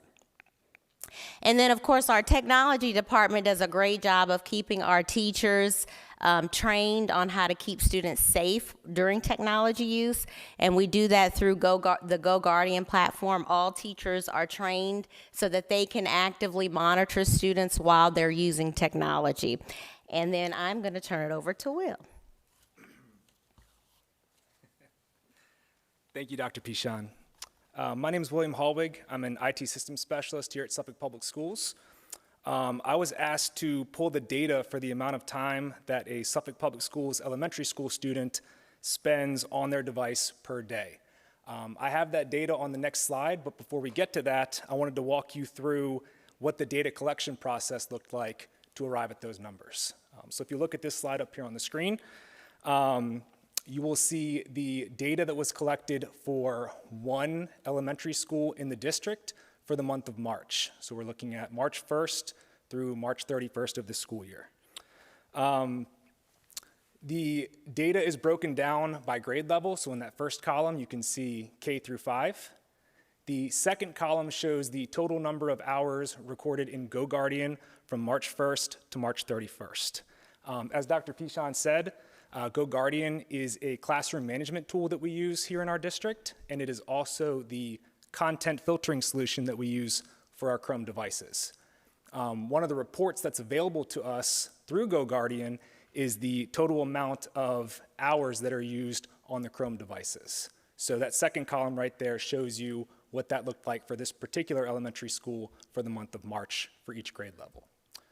The next column shows the total number of weekend hours recorded in GoGuardian for this time period. So we could look at the Saturday and Sunday hours for each grade level for this building. As you can see, for K through 4, there is no hours recorded. At a lot of our elementary schools, the devices do not go home. Well, at all the elementary schools, they don't go home K through 2, and at a lot of them, they don't go home for 3rd and 4th as well. But you do see the 5th grade hours recorded there at the bottom of that 3rd column. The next column shows the total number of weekend hours recorded. Oh, I'm sorry.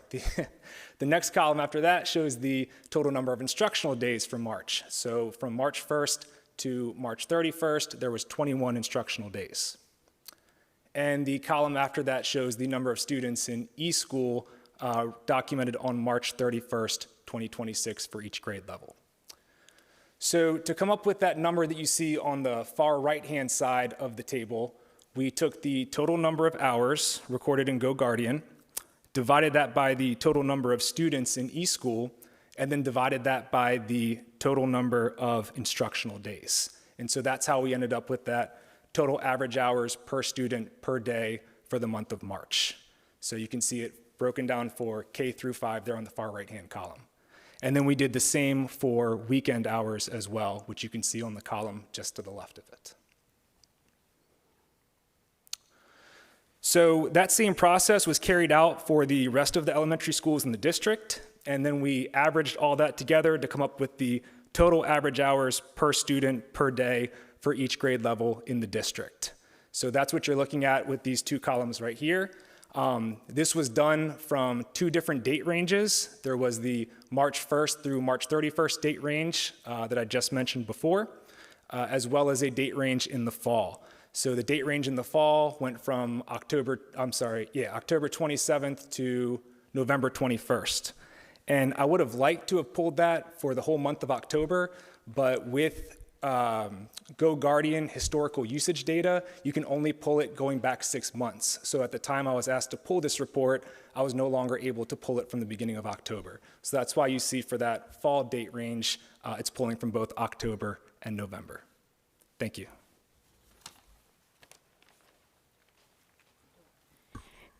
Thank you, team.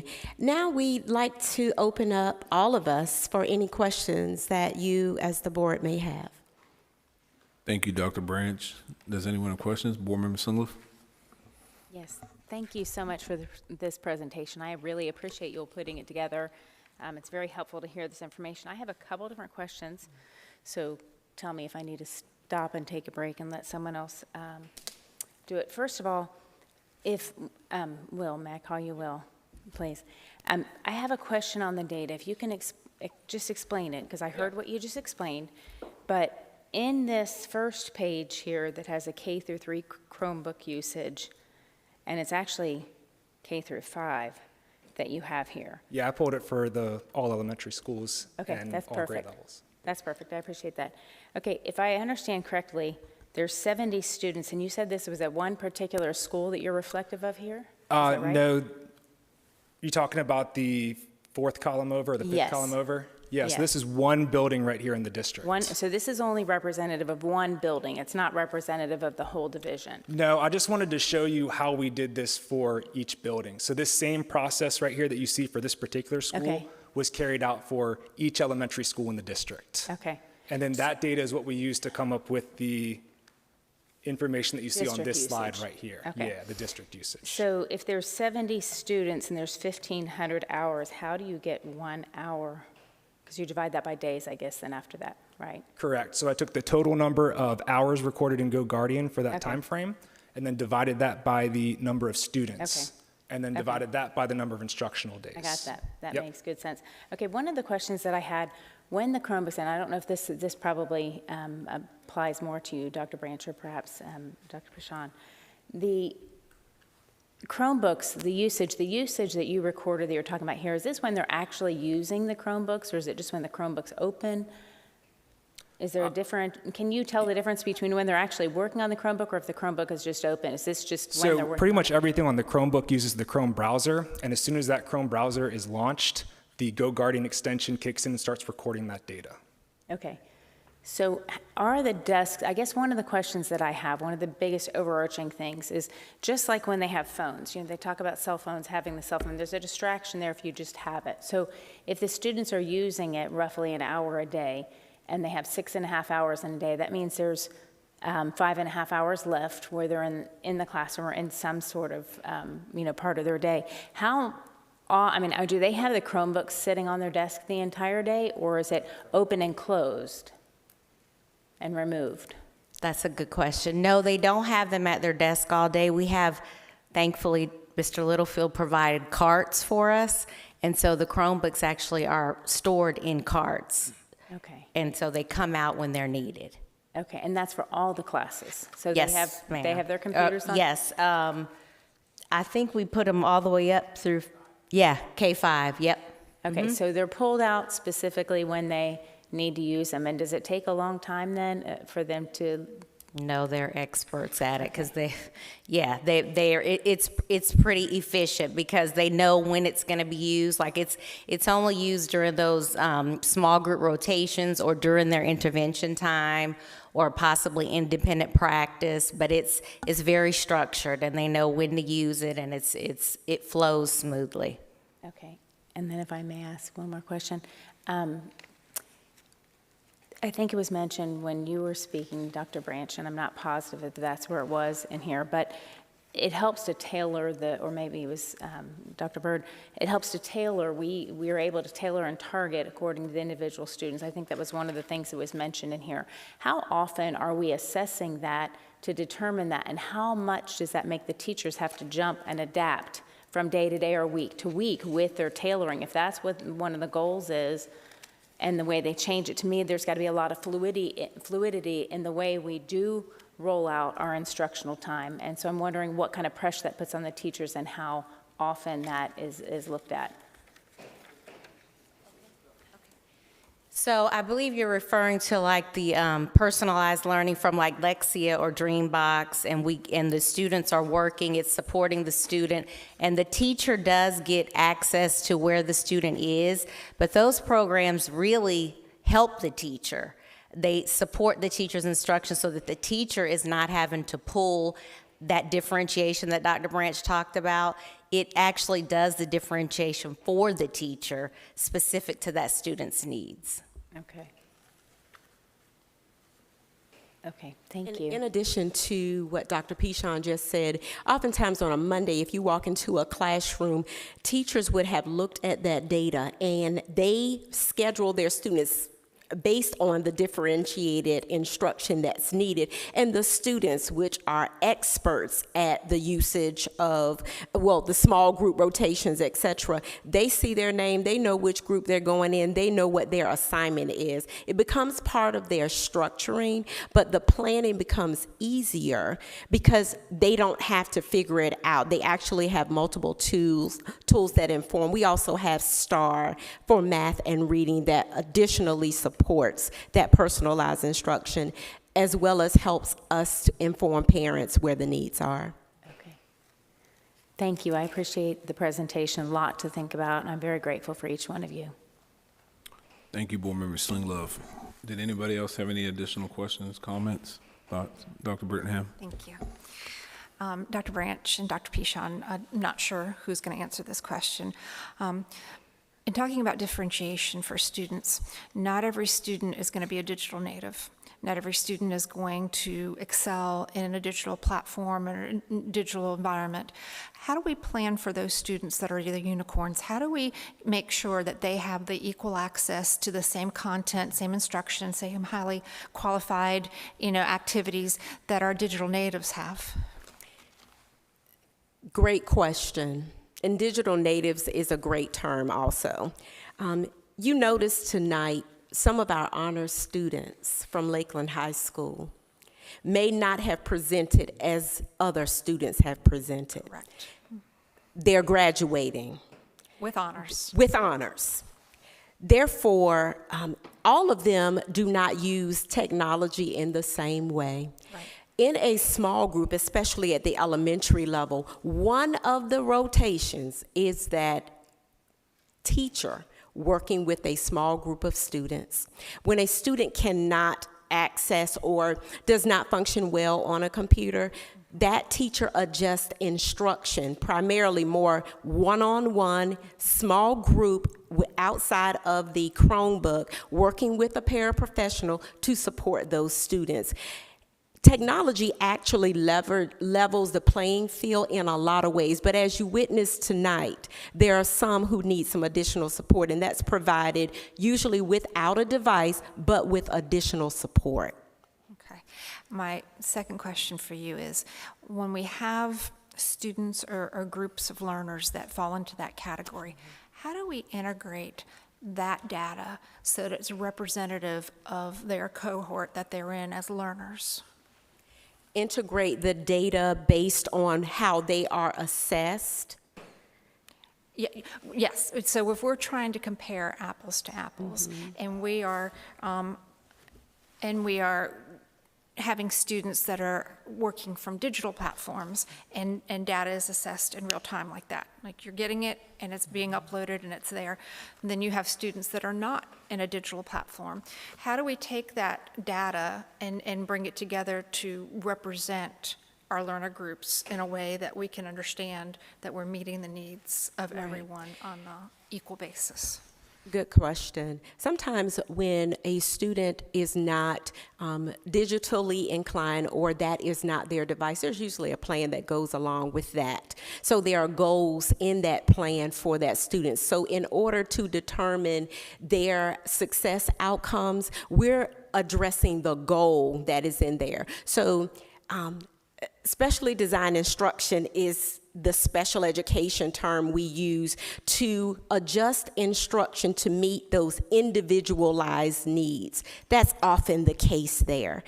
We use the same data that they produce in whatever format it's in, and we identify that for those students. Even in our SOL data, you'll see one of our reporting groups, for example, is special education, because it is known that these students, while they are abled differently, they have abilities. And so they are assessed based on their abilities. Thank you. And Dr. Pichon would like to add.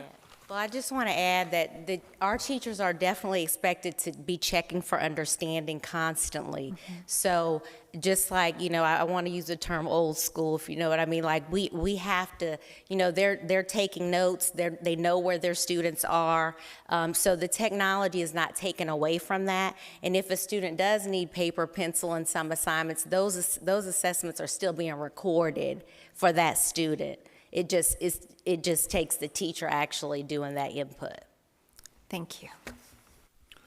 Thank you. The only question I had, just real briefly, I know you said you guys pulled the data from GoGuardian, and that's using Chrome browser. Have we looked at computer usage outside of Chrome browser using other apps that do not use Chrome to collect that data?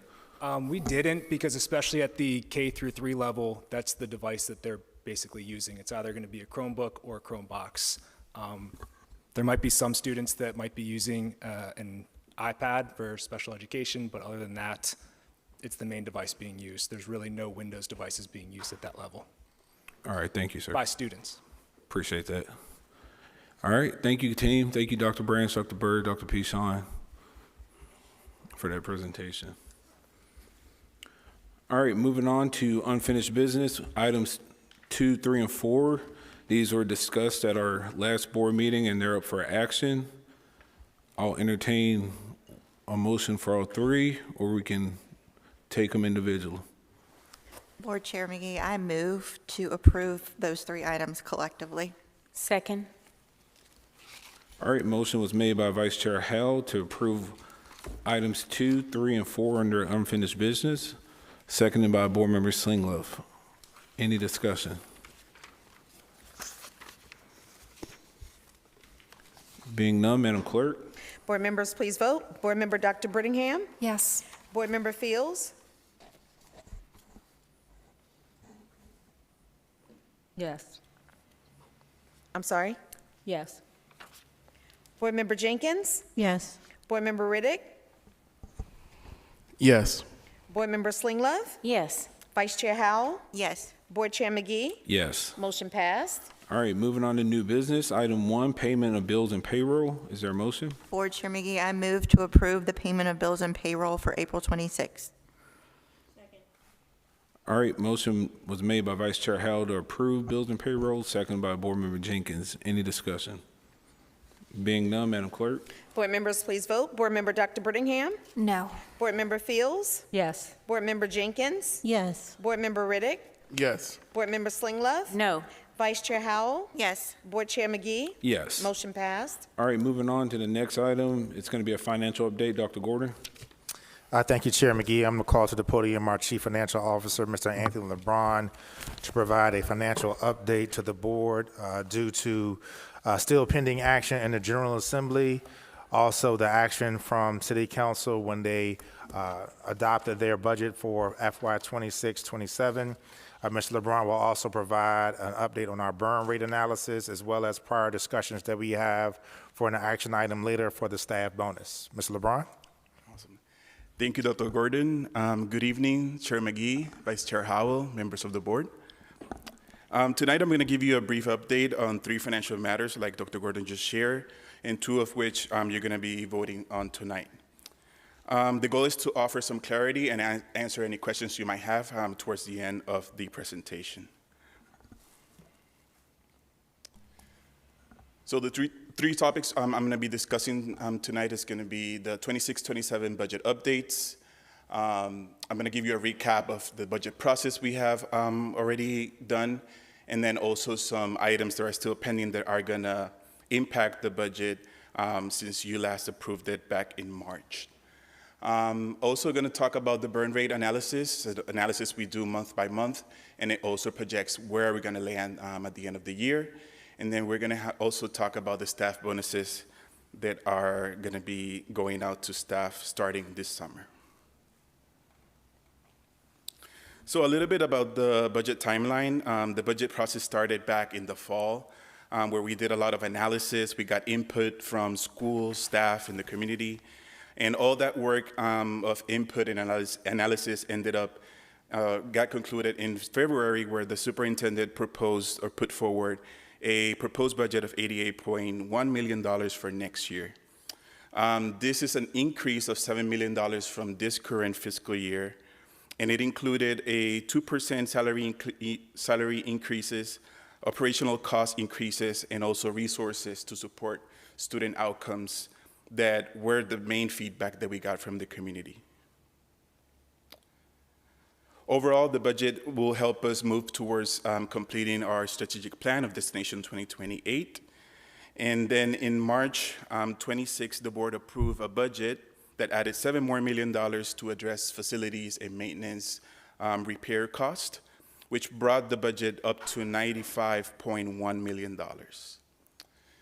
As we can see here, on April 15, the City Council had a public hearing where also the city shared with us that they were going to have a reduction in the budget compared to the proposed budget of $2 million. Then on April 22nd and 23rd, we were paying attention to the General Assembly to see what the state was going to do in terms of funding for the school divisions, but no conclusion happened at that meeting. So we're still looking forward to seeing what the legislature and Senate are going to agree on for the state budget. So that's a missing piece that our budget still does not contain, but we're going to move forward with the assumptions that we had as of December. On May 6th, last week, City Council adopted their operational and capital budgets, also including that $2 million reduction from the proposed budget. So they're funding Suffolk Public Schools at the $86.1 million. However, there's still hope that once City Council listens to what the state is going to propose in terms of funding for education, they might open the door for providing or adjusting our budget back to the proposed $88 million. But it's going to be all depending on what the state does. So this is a scenario we put together. This is the best case scenario, right? Before June 30th, if we can get the funding that we propose in our budget of $88 million. The blue bar is the proposed budget, the red bar is the approved budget, and then the green bar is what the City Council have approved so far. Again, this proposed budget of $88.1 million allows for the current level of service, so there won't be any cuts in personnel.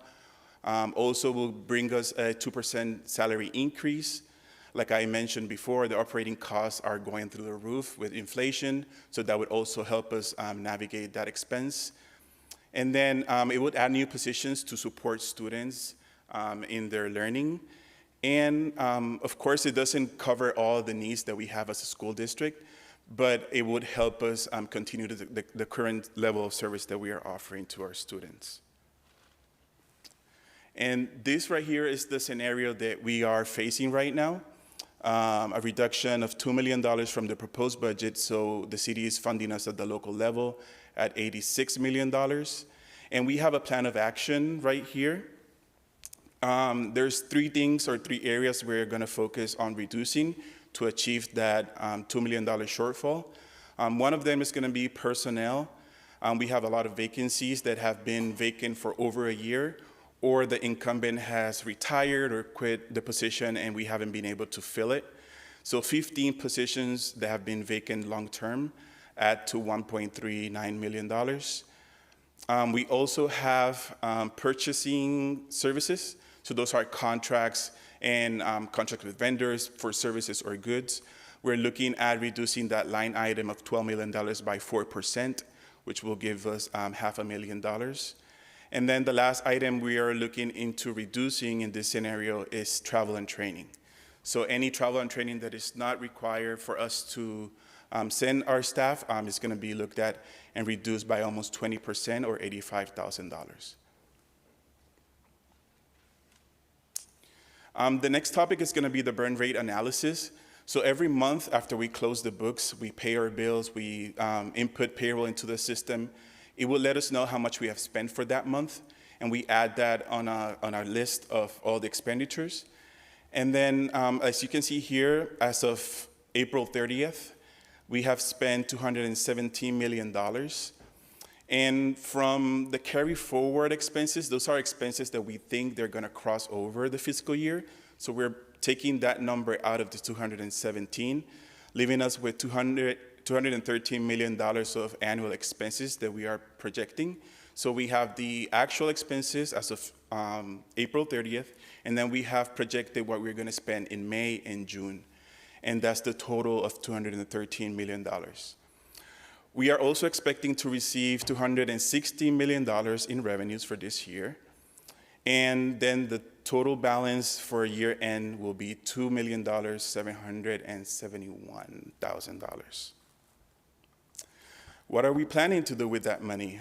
So far, we only have two major expenses that must be applied to that fund end balance. One of them is going to be the local match for the staff bonus. So the state will provide us on June 1st, $1.5 million for us to cover the staff bonuses. But as you're going to see later, the staff bonuses total is $3 million. So we need that difference to come out of the local fund, which is going to be out of the ending fund balance. And then we also have the forensic audit from the school board that is going to be also paid out of the ending fund balance. That leaves us of $1 million for us to look at the different projects and requests that the school district has put together or have asked for us to address, and then make a list for the board to approve on those expenditures going forward. So the next topic is going to be the staff bonus. As I mentioned before, the state instructed divisions to plan and pay a bonus for the staff for this school year. They gave us full discretion on setting the criteria, setting who is eligible to get the staff bonus, and the amount as well. And as you can see here, we decided to provide full-time staff $1,500, permanent, part-time, and long-term subs $750, and then priority subs, we're gonna do $250. The staff bonus is gonna go out on July 31st for full-time and permanent part-time only. And then for long-term subs and priority subs, it's gonna go out in October. We're gonna use this bonus as a retention bonus, and there are some criteria we have in a memo that is gonna go out that is actually part of your booklet, that is going to show that the staff will have to be or has started working with the district on March 2nd and then stay until September 30th as part of the eligibility to receive the bonus. So here are some calculations on how much the gross amount of the bonus is, and also the net amount that they're going to receive after the taxes. The IRS requires us to apply a tax of 22%, a flat rate tax, regardless of the effective rate of each individual. And then when the individual file their taxes, they're going to receive any difference if they actually apply for that in the IRS. Sorry, let me go back really quick. So $1,500 gross amount of a bonus will net $969. For permanent, part-time, and long-term subs, $750 gross and $484 net. And then for priority subs, $250 and $161.50 as net. And this is what we're projecting to pay in the staff bonuses. For full-time, permanent, part-time, long-term subs, and priority subs, this is an estimate. Not everybody that we are estimating here, might come back to work with us next year. Hopefully they will, but there's instances like that. We have a lot of retirements also happening throughout the division, so those folks will not receive the bonus. And also we have people who have left the district as well. So once we get an adjusted amount of how many people we're going to pay out, we're going to get a more accurate total cost for the district. But this is what we're estimating right now on the higher end, and then we're going to see what the net amount is going to be for the district. But yeah, it's going to be $3.1 million so far. And like I mentioned before, then we have the state-funded portion of that bonus is going to be $1.5 million, and then locally we have to use $1.6 million so far to cover the total cost of staff bonuses. Okay, I know that was a lot, so any questions that you might have? Thank you, Mr. LeBron. Great presentation. Board Member Swindler? Yes, I have a couple questions. Thank you very much for presenting to us tonight. It's very nice to have you on board. Welcome. Thank you. A small little question, and I don't know if this goes to you necessarily, but I know that I've seen on two of the items in here, the slides, that the audit was 134. Is that an additional amount over what we had?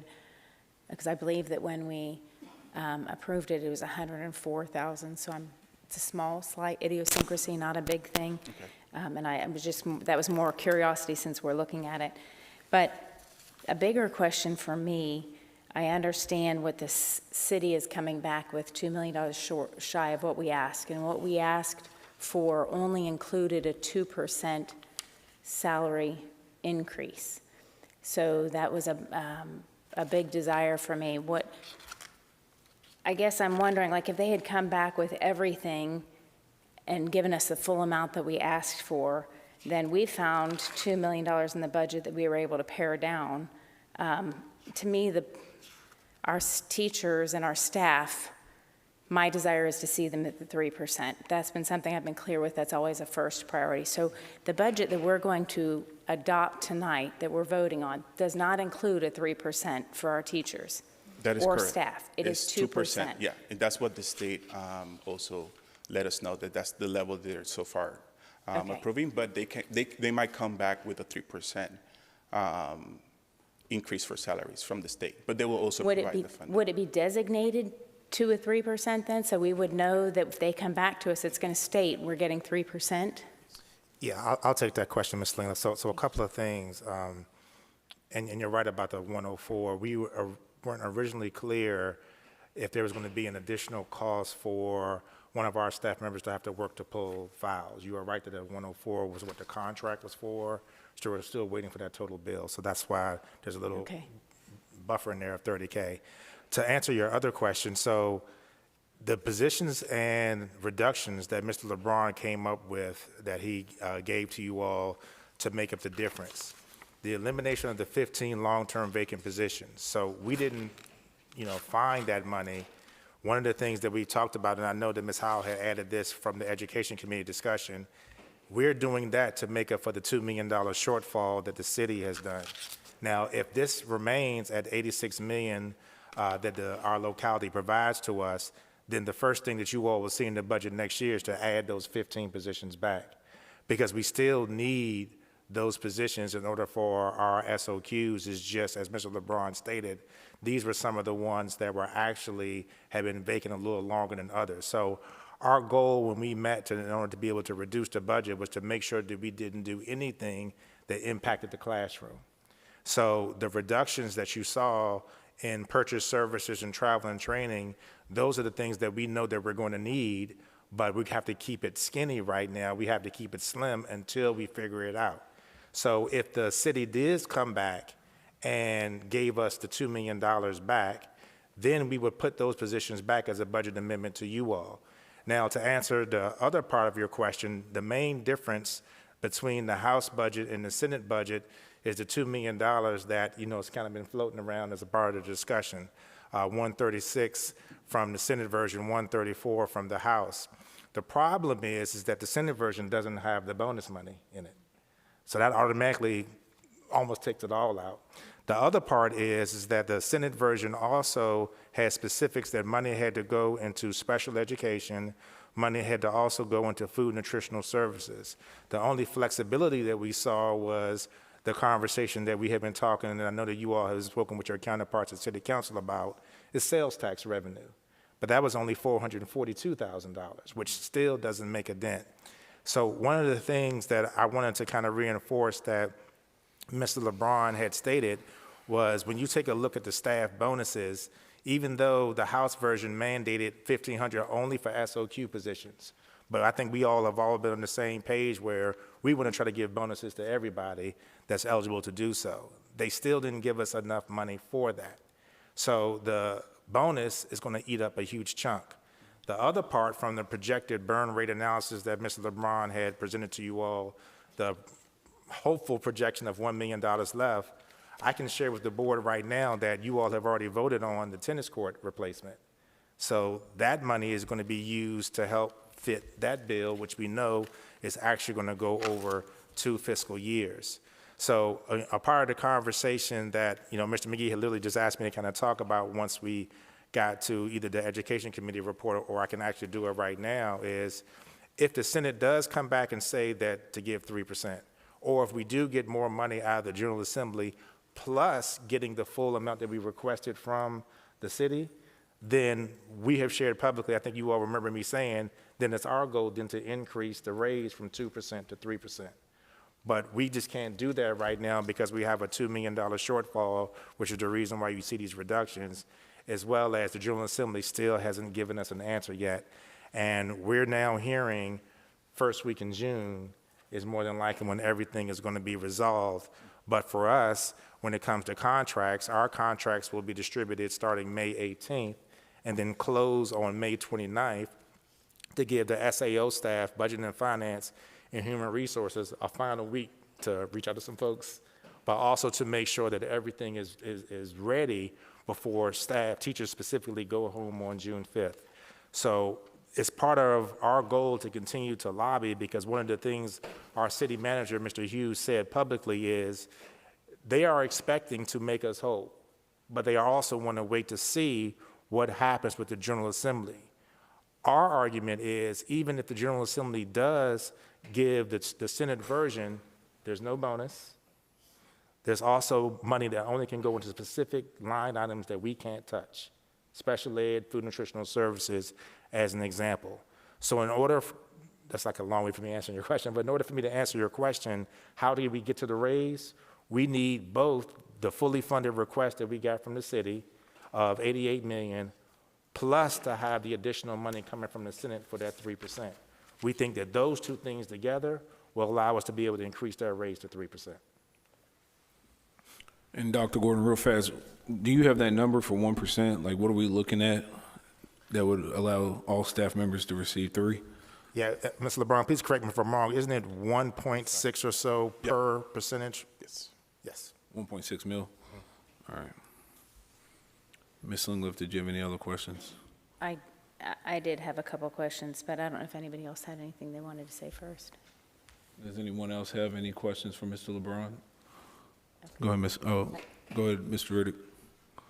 I got a question. So basically, I want to know what else are we doing to curb costs? I know once upon a time we were looking at grants to defray costs, and in my research, I see that there's some tennis grants available with USTA, and I wonder if we are exploring other options to reduce that cost as much as possible. Because I'm gonna just be straightforward with you.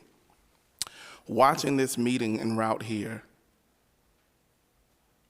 it was fruitful with the information that was being discussed, but then to look and see this big gaping hole in these curtains behind, it's embarrassing. So I get it, we got other projects that we have to get done. I even brought it up before, so it's nothing new. I wanna know, are we overturning every stone possible? Board members alike, not just staff. We research what we want to research, but are we researching potential funding measures to really help us with this budget shortfall? Jimmy. To answer your question, Mr. Riddick, yes, we actually have been working on, under Ms. Connor and Dr. Pichon, Dr. Branch, we've been looking at dual enrollment in technology grants for teacher certification. We also received the information the application has just been made live for aspects of school construction that can also be used for facilities improvement. Those two areas are something that we know that we have focused on in the past. You know, we've been very successful in obtaining grants each and every year, but to your point, I think you and I have talked about this, over half of the federal grants that used to be available have now all dried up. They're no longer being available. So all grants have been coming through local sponsorships, local partnerships, and from the Virginia Department of Education. So I can answer your question, Mr. Riddick, by saying each time that we see a grant that is open from the VDOE specifically, dual enrollment, CTE, teacher certification, technology, those primary 4 areas, we've already applied. We've already done what we needed to do while also continuing the grants that we have for our I Teach program, the work that we've done for associate teachers. I can say that the school construction part, I think, as the board knows, we use part of that for JFK, but I have also unfortunately found out that the state kind of rotates those around because we also had applied for that grant to try to use for Northern Shores, if the board remembers. So we're going to continue to be diligent there to overturn every stone. As you had just previously mentioned, that's one of the great things of having Ms. Jennifer Connor in that position is that she's kind of our de facto grant writer, but also our researcher that allows us to do that. But I will share this part too because I just want to make it known. Also, the parameters and barriers with these grants has also been adjusted. They are a lot more specific. We don't have as much flexibility. As we all know, all-in funding is also gone. So this is part of the reason why the General Assembly has said this is a skinny budget. So the DOE is trying to supplement that with more grant opportunities. And as soon as they pop open, Mr. Riddick, we are definitely putting the paperwork in to try to be one of the recipients of those grants. Thank you, Dr. Gordon. Mr. Riddick, did you have any more? The other question I had is in regards to the payment disbursement for substitute teachers. I believe I heard correctly, it was October. Yes. My question is, if they already been long-term with us for the fiscal year, and it's the ending of the year, and you really don't know if you need them until the beginning of the next school year, or somewhere around about August, I guess. Is it anything we can expedite their receival of grant funds up sooner? I've been getting calls about it. Yeah, I know. I remember you sent me some communication about it. We'll take a look at it. The reason why we're giving the general date of October is because that way we'll know what our vacancies look like. Also, as you know, many of our long-term subs have also transitioned into some of those other programs, and if they were with us, they potentially could be eligible. But we also know that there is a limit to the amount of money. I think the main thing that Mr. Riddick and I had talked about previously is this is for SOQ, which stands for Standards of Quality. Suffolk Public Schools is one of the few school divisions that we do more than just the SOQ positions. And the timing of it is also to allow us to get our new money July 1, because we have to be able to make up the difference. We have consistently used this as a retention bonus. I know the board has unanimously been a supporter of that. We're going to continue to recommend that and do that again, as you see, as a part of your action item later on in the meeting. But we still want to try to convert those subs to some of our permanent positions, which then could also help them to get more money in the very near future. So I don't have a specific answer for expediting that, Mr. Riddick. So we're targeting October because of the 13th month. Even though the fiscal year closes on July 1, there's one additional month that Mr. LeBron's team works on in the month of August to close everything out. Then we will have 2 months to make sure that we can do our final count and then distribute that. As a reminder, everyone else that is a SOQ position, they will get their money at the end of July. So we're only talking about that smaller portion for your question. Thank you, Dr. Gordon. Ms. Slinglifft? Yes, thank you. So, Dr. Gordon, we're signing contracts with teachers hoping by mid-May. Is that correct? You said the 16th, 17th, trying to offer the contracts? Yes, they will go out on May 18th. Okay, May 18th. So if that's going out there with the projected 2% increase, if money does come in, do you have to rewrite all those contracts? How do you amend those contracts? That is the million-dollar question. So thank you to our great school board attorney, Mr. Wendell Waller, and our HR team. We are putting in our contract, you all have seen this language before, where this is going to be based on both local and state funding. So the good thing about it, if the money goes up, they will get a notification from us that says your contract has been revised to this new amount. Everybody will be happy if it's more. But the contract amount that is on there will be the current 2%, the minimum that they would get. And we are also hoping that if the General Assembly does close this out in June, we will be able to send that notification to them shortly after they get out June 5th. Then they will also get that bonus by the end of July. So we're hoping, Ms. Slinglifft, that we'll have 2 consecutive months of good news for our staff. But that line in there will be able to provide us the flexibility if that amount goes up and changes. All right, just one more thing for clarification. If the city fully funds what we've requested with the additional $2 million, though, that $2 million is going to go back to the personnel vacancies that we've had for a long time, the purchase services that we budgeted, and travel and training. We would not use that $2 million to increase and assure our staff a 3% raise, correct? We would choose that over that. Is that correct? Is that an accurate understanding? Yes, because of the overall balanced budget that we must have. Remember, just because we've had those vacancies for a year or two doesn't mean that they're not actively going to be filled. The second part is our purchase services line. That was also part of the reason why the school board had increased our budget request to the city from 88 to 95, specifically for facilities and maintenance. Us making this reduction is going to create a challenge for our team. It is going to do that, and we have already began to have some conversations, but we prioritize making sure that things didn't touch the classroom. The other good thing is, Ms. Slinglifft, is with our teacher salaries, for example, still being third in the region, we are still super competitive with what we're paying. When you add that 2% plus that $1,500 bonus before taxes, we think we will remain in that slot. Now, ideally, I just want to reiterate it again, ideally, if we can get the money from the General Assembly and get the full request that we have from the city, then that will be able to allow us to jump back up. But 15 vacancies is a lot, especially when it comes to some of the positions that we believe that we will be able to fill, but we just won't know yet. We just don't know yet, and we want to make sure that even if those positions do go away, that will be the very first thing that you all would see in our budget request next year, because those positions are there because there is a need. They're not there because of a want. But we also want to make sure, I think you've seen some other school divisions, I'll use the city of Roanoke as an example. They have reduction in force, where they have had to let people go that were currently sitting in the seats. We didn't do that in SPS. We wanted to make sure that those vacancies came out first and then kind of trimming things down, which means there have been some courageous conversations when it comes to purchase services, some of the professional learning that has really made us a school division of innovation that we've had to cut back on. So that would be our recommendation, to be able to put those back in. because the vacancies are something that we know is needed in order for the support for our classroom. If I may just say a closing thing, thank you, Dr. Gordon, and also LeBron. I appreciate all the work that goes into this. I can't even fathom how much juggling there is.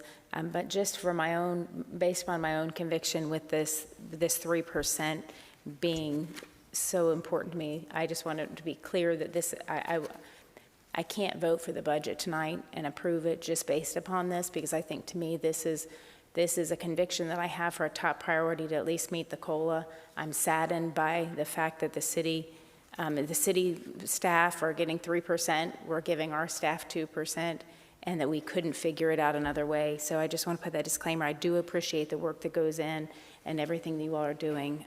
I just have to kind of stick with my gut. Thank you. Thank you, Ms. Slingloff. If there's no further questions, we'll move on. Go ahead, I Dr. do. Brittingham. I've got a quick question. Dr. Gordon, last year for the Innovation Center, we were able to liquidate $1 million worth of vacancies to make that project move forward. What's the difference between what we did there and what we're doing here in eliminating these 10 long-term vacancy positions? Yeah, that's a great question, Dr. Brittingham. Thank you for asking that. That is even more the reason why these other positions are so important, because we're looking at 25 positions over a 2-year period. And those have been some of the things that we have definitely used for supports. And our school division is going to suffer if we don't have the total number of FTEs that are necessary. We are right up against the line for the standards of qualities for some of those areas. And I think that's part of the reason why you asked that question. That's some of the stuff that the Virginia Department of Education actually does a review on. That's part of the reason why we will have to put those positions back in, especially because our enrollment is still growing. That's the main reason why those positions are so important, because we have to be able to meet the K-3 initiative at the elementary level. That Chromebook presentation was timely, but we also, all of us have had strong conversations about keeping our pupil to teacher ratios down.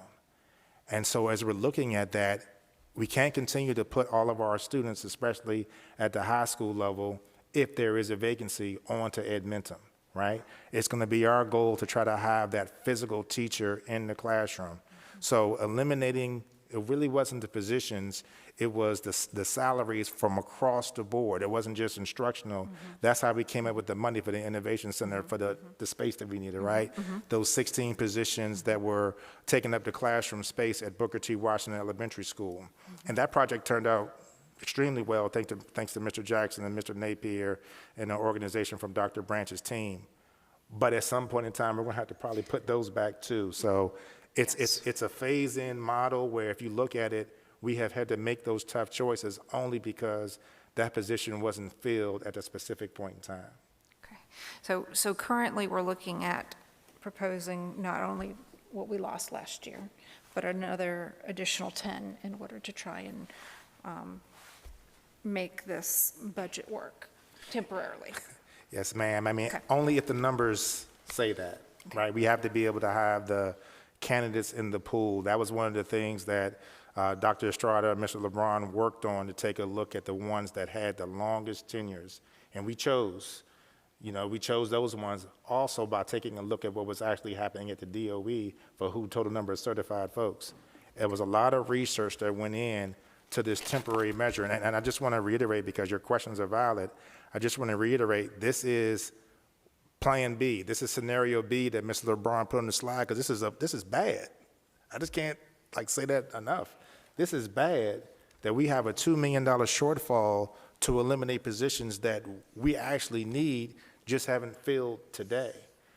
So please, I'm going to ask the board to continue to have conversations with your city council counterparts to make us whole. Thank you, Dr. Gordon. Dr. Brittingham, are you finished? Or did you have any more? Okay. Chairman Gay? Yes, sir. Go ahead. In times past, I believe it was during my time as chair, we did a resolution that stated to the city council, if funds from the state became available, we would reimburse to keep us from having the budget shortfall. And we did that, and we were able to continue to move full steam ahead.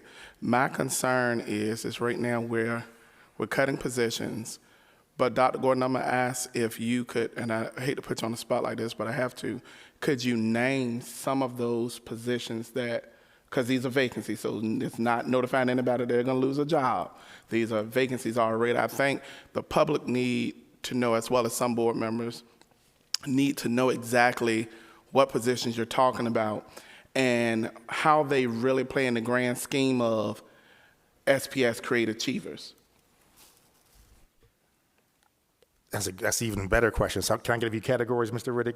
Because I don't have the breakdown, each individual.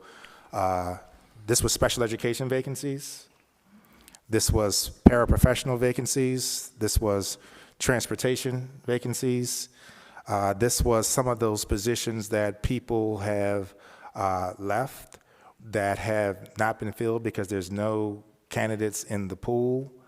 For purchase services, we basically just went down the line where you saw that 4% reduction, but we actually filled the ones that we actually took from the ones that we actually currently have our signing bonuses in of $1,500, $1,200, and so forth, because they haven't been there.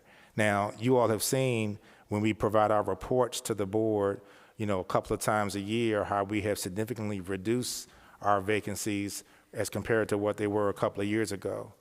But we have tried to do things such as pay for tuition reimbursement, extra certification for special education for a general education teacher who may not have wanted to do it.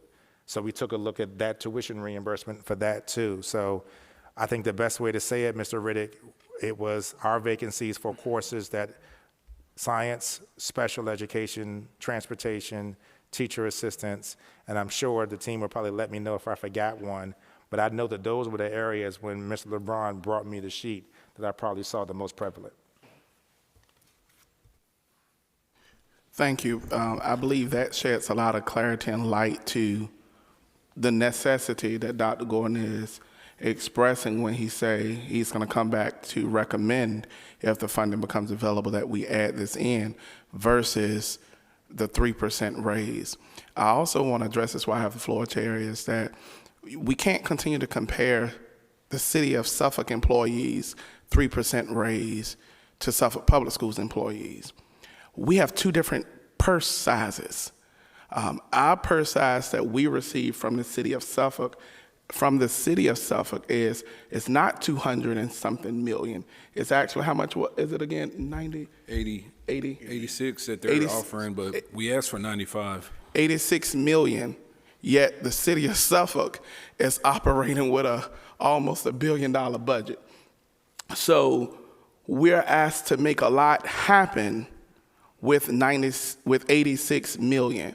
Bear in mind, whatever funding we receive from state and federal sources are line item funds. We just can't use them anywhere that we may have a need or would like. So thank you, Chair, for giving me that opportunity. Thanks, Mr. Riddick. And not to beat a dead horse, but Dr. Gordon, if the board, we have a lot of teachers interested in this meeting tonight. It affects them and their paychecks and staff members. If the city would have approved the $95 million that this board requested unanimously, would we be meeting that 3% cost of living raise? I think the only thing that would have slowed that down is the specific request from the board was to add $7 million to the purchase services line for facilities and maintenance in order to be able to have a preventive maintenance budget because we don't have one. So we would have had to do some adjustments to take money away from that, probably 1.8, which could have got us to the 3%, and we still would have had 5.2 left for preventive maintenance. Thanks, Dr. Gordon. If there are no further questions, Ms. LeBron, again, thank you for your presentation, sir. Thank you. Have a good night.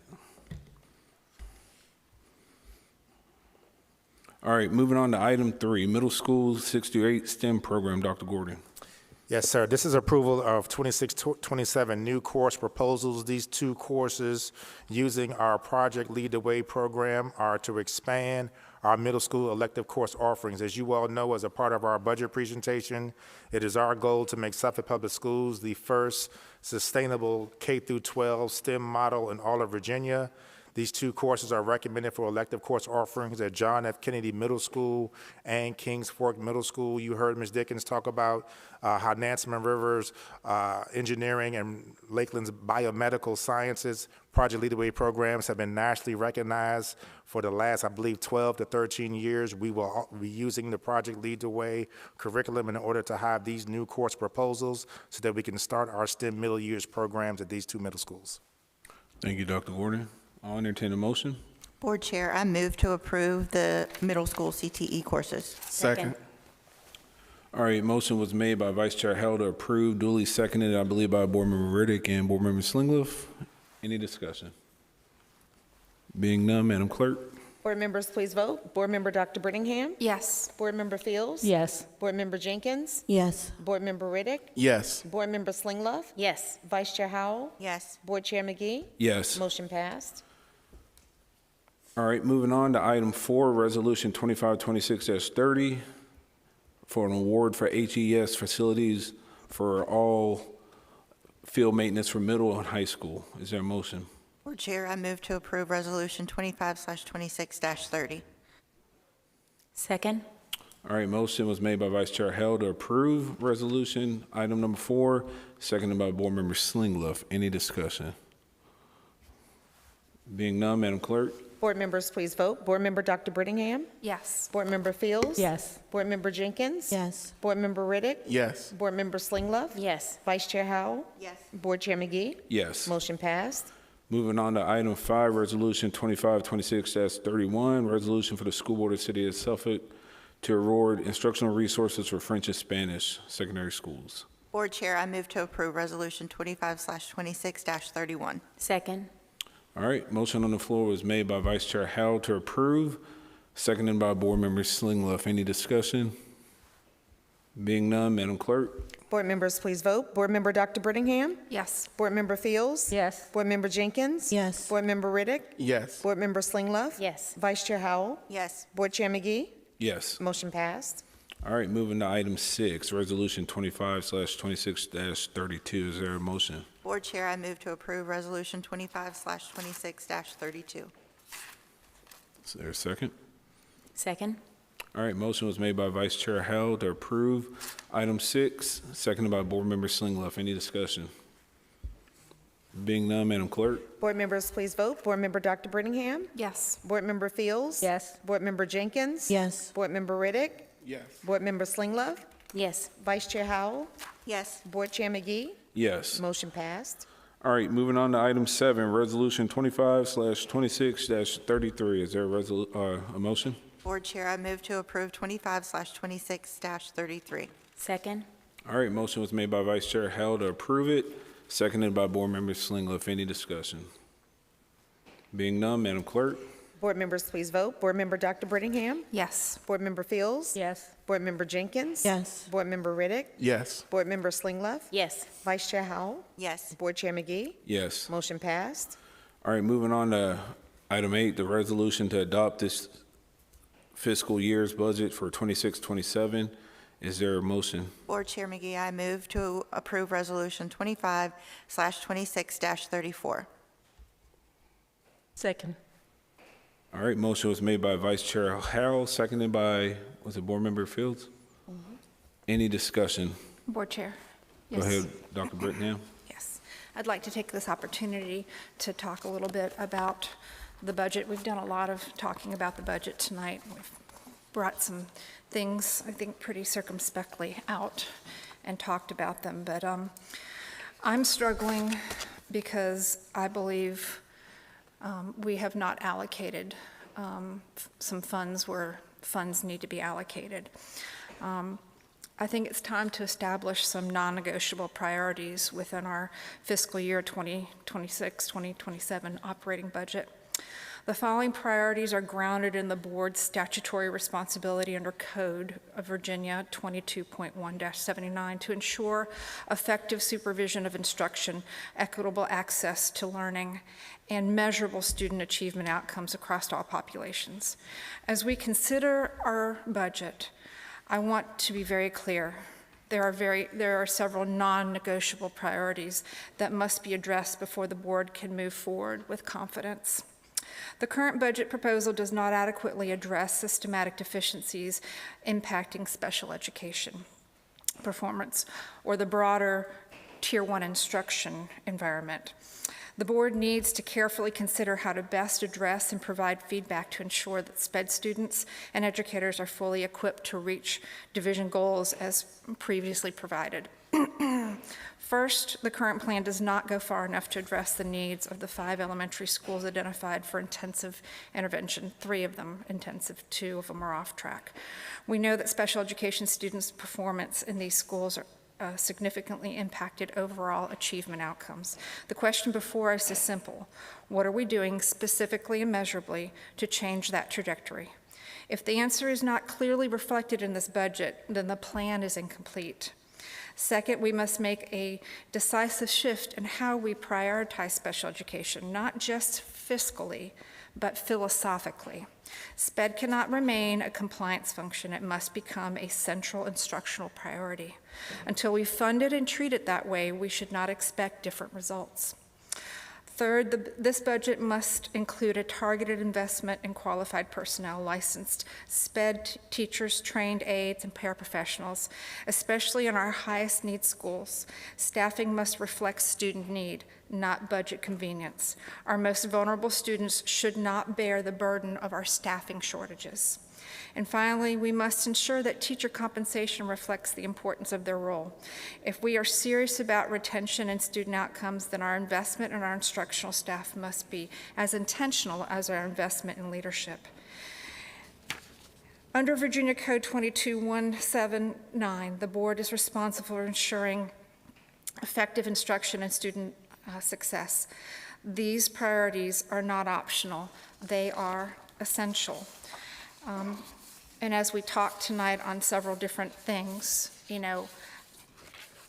I think we need to protect those positions that are servicing our most vulnerable students. I think that we need to make sure that as we are crafting a budget, we are funding a budget, that those areas are areas that we protect on a higher level, because those students aren't going to do any better if we don't appropriately fund not only their classrooms, but the educators that are in the classrooms and all of the resources they need to have access. Our SPED kids have a different access need, and we have to fund that appropriately. So I think that before the board really approves this budget, we need to address the SPED portion of this, that we prioritize our intensive intervention schools, particularly with more personnel and funding. We need to strategically invest in SPED and in the Partnership for CSEP, if I'm going to be honest, as well, making sure that we consider them in the process. These priorities are not optional enhancements. They are foundational obligations of governance, oversight, and stewardship. The board must hold firm in ensuring that this budget reflects what is required to deliver measurable, sustainable student achievement for all learners. Thank you, Board Chair. Thank you, Dr. Brittingham. Anyone else? Mr. Riddick? I have a question. I would like to ask the board member Brittingham. What she read sounds great, but how do you, board member Brittingham, propose we achieve or address those items that you mentioned by way of our budget? Where do you suggest we pull the money from to do that? Because our superintendent has given his recommendation, and the board has the right to give our recommendation, and then, because right now the budget belongs to the board, and we haven't given it to city council yet. So if it's some areas that there are some concerns, how do we address it? And from where do we pull those funds from to address it? That's a great question, because last year we pulled $1 million out for an innovation center. So the money is in the budget. The question is, do we want to allocate it in the places that need it the most? And we have 5 schools that showed us last year they need a little extra TLC. They need some more staffing. They need some more resources. Those kids are important. And as we saw tonight, we've got kids that are in special education that are capable of being an honor student. How are we going to make sure that that is a legacy that we can follow if right now at the elementary Dr. Brittingham, level? real fast, not to cut you off, but Sure, go ahead. The board did vote tonight on a change in our policy for once a motion is on the floor. Each board member now has 3 minutes to argue their position, and then a rebuttal for 2. So you're on Mr. Riddick's clock right now. So I just want to have you just answer his specific question, if you could, on where the money would come from. That way I can get the floor back to him before his 3 minutes expire. He can go ahead and have his time back. That's fine. All right, thank you. Yeah, you're back on the clock. The reason why I bring this up, because oftentimes when we are in these meetings, there's a lot of grandstanding on things that we as a board should do, but it's very little solution or proposed recommendations of course of actions. It is a very difficult job to prepare a budget that covers and impacts all 14,000 plus students. So what I employ each board member to do, and it should have been done before tonight, if there's any gripe with the budget, identify proposed solutions. Anybody can identify a problem, but what we were elected to do is identify solutions. Thank you, Chair McGee. Thank you, Mr. Riddick. Anybody else? Before we vote, the only thing I want to do is please pick up the phone and call your council members. Call Mayor Duman, let them know the situation we're in. You know, we requested $9 million additional dollars, and we're short. So please keep advocating. City Council can amend their budget. So pick up the phone, even if that means going to a meeting, if that's what they prefer. I know Mr. Riddick's been the one recently and he spoke, but that's my words to the board. Pick up the phone and call your council member. Chair McGee. Go ahead. I apologize. I do suggest to the board that we draft a resolution to City Council asking that they fund us the difference of what we need to be made whole. And in the event that state funding comes available, we would remit them their funding back. But to move on this shoestring it's not fair to ask the superintendent to also pick up a new career of being a magician to make things work. So I feel if we could do a resolution, it happened before. I believe there are some city council members who support making us whole. I've had several conversations with some. However, it just shows that the board is, one, being transparent with what our needs are and our commitment that any event that the state does make us whole on their end, we could remit their funds back. Thank you, Mr. Riddick. All right, the motion on the floor is to vote and approve the budget, the operating budget for this fiscal year. Motion was made by Vice Chair Howell, seconded by Board Member Fields.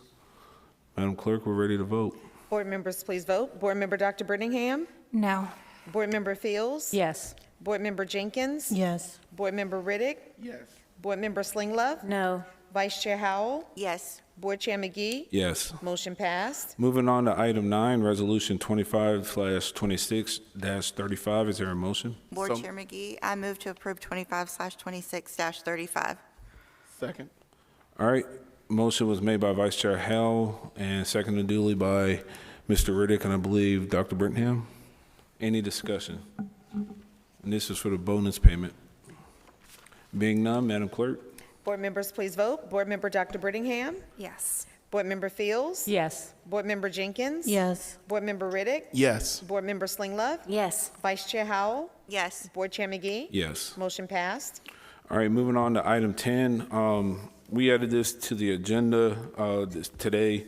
I just wanted to go over what some of the talking points that we discussed, myself and Dr. Gordon, at our last education meeting. Very first thing we discussed was a school facility study update. We went over the old one, and the mayor made a recommendation that they would like to do a new one, with city council paying for it. He said it would take probably, once they find funding for it, approximately 6 months to conduct.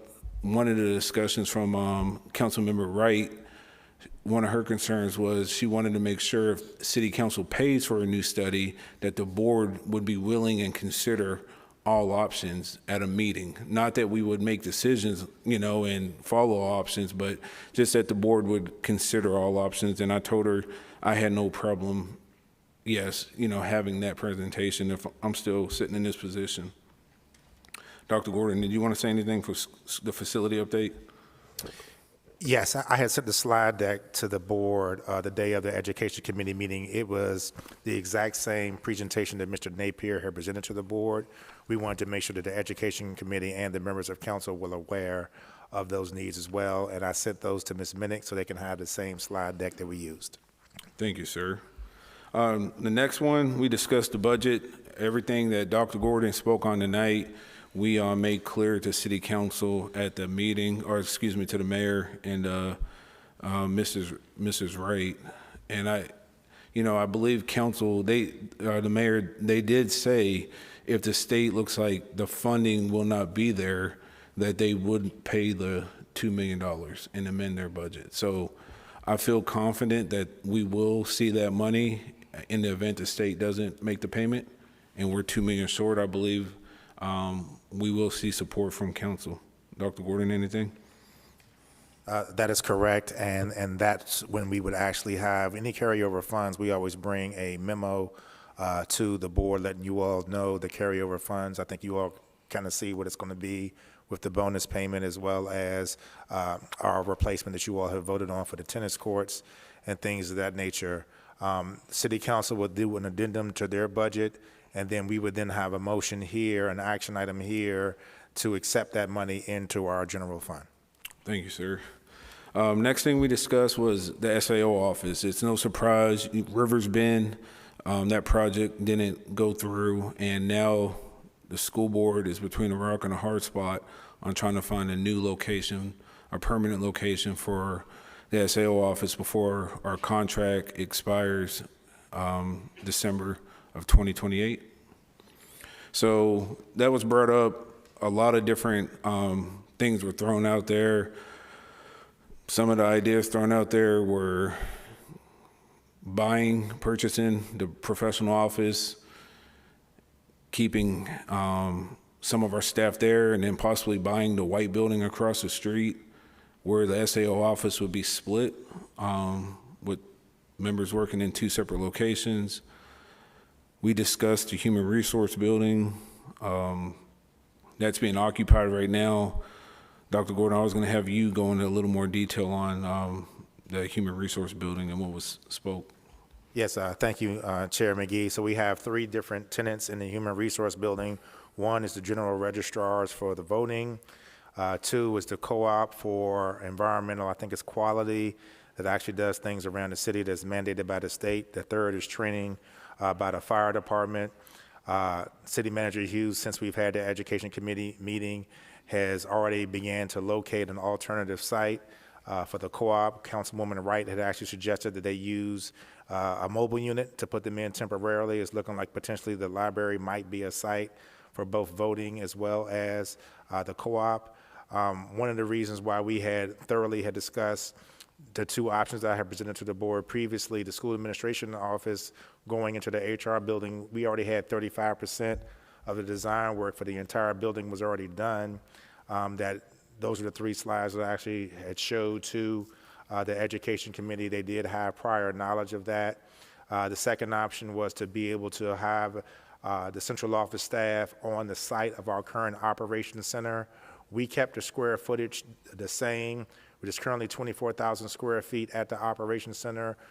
To the back right-hand corner, we were suggesting an additional 40,000 square feet, which was approximately the same square footage, 39,000 and some change of the HR building, using the exact same design.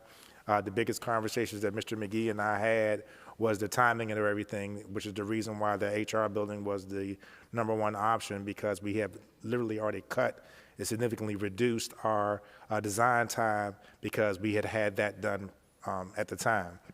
This is going all the way back to 2022. At that same city council meeting where they adopted their budget, they did set aside $500,000 that now will go into our preventive maintenance budget that will now be used once we get more information from the city. We are going to request that the school board approves and appropriates that money to take the next stage of design work forward as soon as the site has been finalized. And Dr. Gordon, that $500K, that was the money that was put aside for Rivers Bend, correct? Yes, sir. That was the funds that was put aside for Rivers Bend. Got you. At this time, do any board members have questions? And the reason why I wanted to add this tonight is just so we can have some discussion before we meet with council at a joint meeting. Some of the ideas that were thrown out there, I didn't like. My goal, for the SAO building would be to see a new footprint either at Operations Center or the HR building. Having our people split in 2 different locations, that doesn't even, fly at all. That shouldn't even be an option, or an option I think we should consider as a board. So just want to kick around some ideas with you guys. If there's any questions you have for me or Dr. Gordon, go ahead. Chair McGee, one of the concerns I would have with the professional building and the white building across is those are really old buildings, and it's not going to just be the cost of buying the building, it's going to be the cost of renovating those buildings too. Would that be a correct statement to say, Dr. Gordon? Yes, 100%, Dr. Brittingham. And as an example, one of the part of the conversations, the current lease actually allowed the central office to take over the front of the professional building that was previously an art museum or art store. Mr. Napier got an estimate just to renovate that one part of the front of the building was over $1.5 million. That, of course, we didn't have, so we left it the way that it was at that time. And Dr. Brittingham is correct, where the building across the street has been vacant for my entire tenure. And it also defeats the purpose that Mr. McGee had just shared. Part of the reason why we've been pushing for a new facility so that we can finally have all of our SAO folks in one place. And that defeats the purpose if they were to be split. Thank you. Mr. Riddick? Okay. So with this whole situation, I believe we are looking at in the wrong places here. I've been in Suffolk a long time, and I was here, I was a child, but I remember when we were given the same false hope that when they moved from the ugly building that was adjacent to the courthouse, on the original courthouse on Main Street, that we would once own the professional building. I done graduated school, I was in elementary, that didn't work. I think we need to explore other options. There was a reason the city chose not to put the health department on 460. There was a reason DMV didn't go on 460. I think Suffolk Public Schools is doing a disservice to move out of the downtown footprint. I've already had several conversations with Dr. Gordon about an additional building that would keep all of our places together. I just think before we go off chasing anything, the board needs to either have a closed session, because we don't want anybody to jump in, and we saw what happened last time, give a recommendation to the public and people swooped in and brought it and had other interests involved. I think there should be a closed session where we discuss other alternatives and we look at hiring a professional to go out and find us a site for our building. one of the benefits about getting a historic building is the tax credits and the grant funds that comes available. Downtown Suffolk have a lot of buildings that would services the need that Dr. Gordon said his staff would have that would keep us together. The question is do we buy into the overall vision of downtown Suffolk? At the last meeting, I gave several buildings, locations out, of which I don't think much of any investigation was thoroughly done to it by the board. And I asked the board, before we continue to throw money off on a brand new project, let's investigate fully. Because this is not our first rodeo where we were promised a human resources building. Hence why we don't have any surplus buildings now, because we was promised something and it wasn't brought to fruition. So I asked that board members and staff suspend any direct conversation of this is not going to be our building until the board make up its mind what we want to do, as far as what options we have on the table. We understand we are under a time crunch. The reality is we knew we were under a time crunch last year and the year before that. And look where we got us. There were solutions that was proposed, and we didn't make it happen. Right now, our SAO is still not in the same location. Some of them are going to 460 to the Innovation Center. Some are in classrooms. Some are in offices. So I think we really need to come in one room and have this discussion as a board about potential site locations. Thank you, Mr. Riddick. Anyone else? All right, and the last thing we discussed was an energy performance contract and possibility of looking at having solar panels added to some of our school property that would cut cost of maintenance costs. So it's something that I think the mayor is gonna put us in contact with his POC, his point of contact, and there'll be more to follow up on that for the board. And that's all I have. Chair McGee, I have a question for Dr. Gordon. We were already exploring solar panels.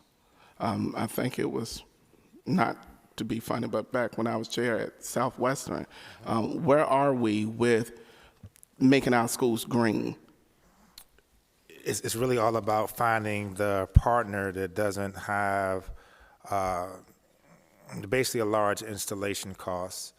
The solar panel piece that Mr. McGee referred to was one of 3 components that the mayor has spoke about when it came to the energy performance contract. I sent the board an email after I had great conversations with 2 gentlemen that had great institutional knowledge on this, and Mr. Waller and Terry Napier, because the energy performance contract went all the way back to 2015. And it's currently being used at Western Tirewater Jail, but there are restrictions on electrical use as well as water use, which, as I said, is probably a little easier when you're dealing with a detention center. One of the things that I think is a part of your joint meeting that you may want to ask is if this energy performance contract conversation has been going on for the last 12 years, is the city doing it with any of their other buildings? Because the concern is that, yes, we potentially would have some savings, but how long would it take? Part of the concerns that Mr. McGee and Councilwoman Wright brought up is there was a 20-year contract requirement for one of the options that to us didn't really look like a good return on investment. So the solar panels that they were looking at down in Southwestern, I think there were some components of that that were being done. I will have to double check, because I know that was one of the last things during your time as chair that Anthony Hines was working on. I'll have to get with Mr. Napier and check on that, and I'll follow up. Go ahead, Mr. Riddick. I just want to shed light to the board, although some of you are new to this energy performance contract. Every so often, a special member of council want to bring this back to the board for us to revisit. And the school at the time they was pushing for us to have was John F. Kennedy. And we struck it down because the utilities would outlast the physical building. So it's not good when you have schools that are 1974 year constructions, which we have 3, Nassau Parkway, Elephants Fork, Kilby Shores. Oakland is a little bit older than that, just looks better because it had undergone a renovation. However, you have to be very mindful when you do that. Also, when it boils back to getting the facility study and following its recommendations or considering the recommendations, this board, we did that 100%. There are some persons who may be upset that we did not consolidate Forest Glen and John F. Kennedy and build a new Forest Glen at Forest Glen and turn out John F. Kennedy and make athletic parks because we looked at the trajectory in which our city was growing and we saw that there was a need to keep the city, 2 of those historic schools, separate so we could accommodate the future growth that has already been approved through pipeline development. So I do ask each board members between now and this meeting, because it's going to be a lot of information given to you, research those meetings that we had. If you have to pull up the minutes and ask about the old facility study and why we said no, reach out to your counterparts who left the board who are no longer here and why they voted no to it. There was a lot of things, as Dr. Gordon said, that we can do in a prison, such as shut all the water off at one time. You can't do that in a school. Turn off the lights. You can't do that really in a school during the instructional day. I believe one of the ways we did address that, we used COVID money to switch our light bulbs over. So we have been working towards what the facility study recommended. We just didn't have the money to do all of the things it recommended because it called for an addition to Nassau River when it was $10 million, I believe.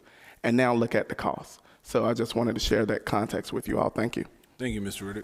If there's no further discussion, we'll move on to public speakers on non-agenda items. It is the intent of the school board to ensure that the affairs of the board be conducted in an open and orderly manner, that all persons desiring to address the board are afforded an opportunity to do so in the order in which they sign up to speak, that persons in attendance may observe and hear the proceedings of the board without distraction, and that the members of the board and board employees are able to transact the business of the board with minimal disruption. Any persons addressing the board shall, 1, confine their comments to matters germane to services, policies, and affairs of the school board or Suffolk Public Schools. 2, refrain from words or statements which from their usual construction and common acceptance are construed as insults intended to incite violence or breach of the peace. 3, refrain from obscenity, vulgarity, or other breach of respect. 4, comply with the time limit for public comment as set by the board, which can be up to 5 minutes, unless the board, through the exercise of its discretion, decides to allow less than 5 minutes for public comment. 5, refrain from cumulative or repetitive remarks. And 6, refrain from making any comment regarding any pending student discipline or employee grievance matters. The appropriate forum for such matters is the applicable administrative hearing provided by state law or, where appropriate, court proceeding. Persons must not engage in disorderly, disruptive, or boisterous conduct such as, but not limited to, making noise, use of profane language or obscene gestures, yelling, or similar demonstrations that interrupts or disturbs the peace and good order of the meeting. Persons addressing the board may deliver to the board or its clerk written materials including reports, statements, exhibits, letters, or signed petitions, and may also make use of any chart or graph during their verbal presentation. The school board welcomes comments from the public as appropriate. Board members must listen to public comments but will not comment, deliberate, or take action on them. The school board chair may direct the superintendent to investigate items and report back to the school board at a subsequent meeting. The chair or other presiding officer shall preserve decorum and shall decide all questions of public order subject to appeal to the board. At the request of the chair, a city police officer shall act as sergeant-at-arms at tonight's board meeting. That officer shall, under the direction of the chair or other presiding officer, have charge of the meeting area, the waiting areas, and corridors adjacent thereto, and shall prevent disorder or interruption of the business of the board. Our speaker is James Yunker regarding traffic and safety issues, Southwestern Elementary School.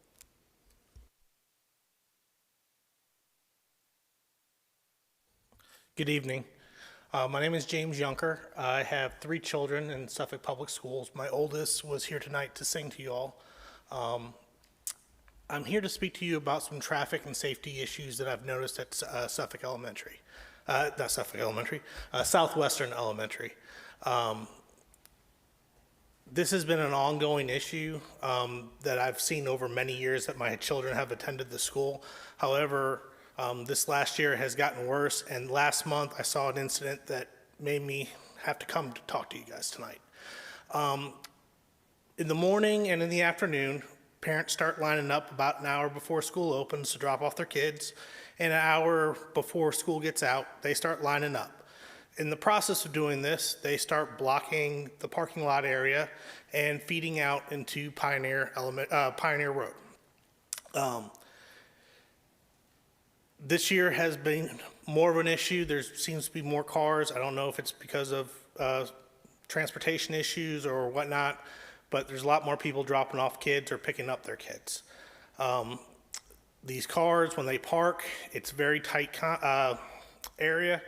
They block one side of the parking lot when they're lined up, so any cars that are parked there can't get out, and there's open spots, no one can park in there. Last month, I went early to pick up my son from Southwestern due to some after-school plans that we had with the family. And I got there, and Ms. Mooney, the principal, who's awesome, by the way, said that the school was on lockdown right now for a medical emergency, so we couldn't go into the school. Okay. Standing outside, I watched an ambulance try to pull into the parking lot.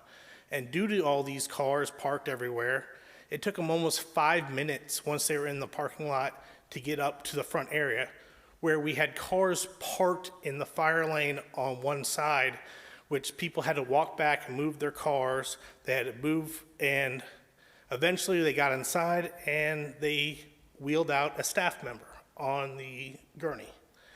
That's 5 minutes of delayed care because of the parking issue there. Now, it's easy to come up here and say complaints and stuff of that nature without having possible solutions. A possible solution to this issue is you have a lot of land between the parking lot and Pioneer, and the parking lot also towards 58. That a dedicated car drop-off or turnaround area can be set up similar to what's at Florence Bowser already, that you have dedicated line for cars to line up there. They don't park in the parking lot. People can still pull in there and park.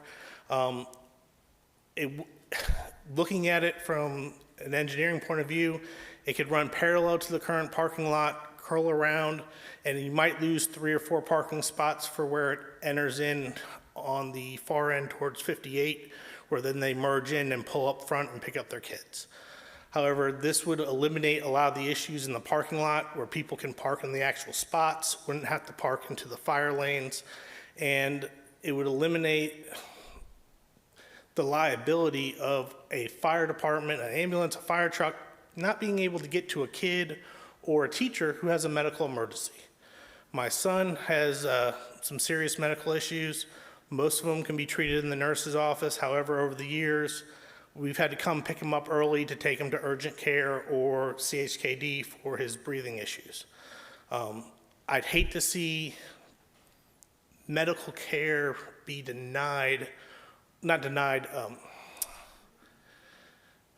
limited because the medical professionals can't get there to help out whoever is in need. This is an ongoing issue. It just seems this year there's just a lot more cars out there. To the point where it just backs up all the way down Pioneer, going towards 58, and going down towards the railroad tracks. And it's just going to be an ongoing issue. I would ask this board to consider in the capital improvement plans at some point. I know you guys have budget issues, but at some point, and consider in the capital improvement budget to put a dedicated carpool or drop-off lane so that we don't have the cars parked in the fire lanes. And that's it. Thank you for your time.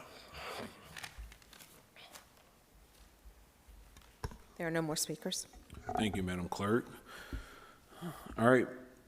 Moving on to business by board members. We're going to open this up. Just be cognizant that we have a closed session to go into after this. So, again, starting with from my left to right, Ms. Fields.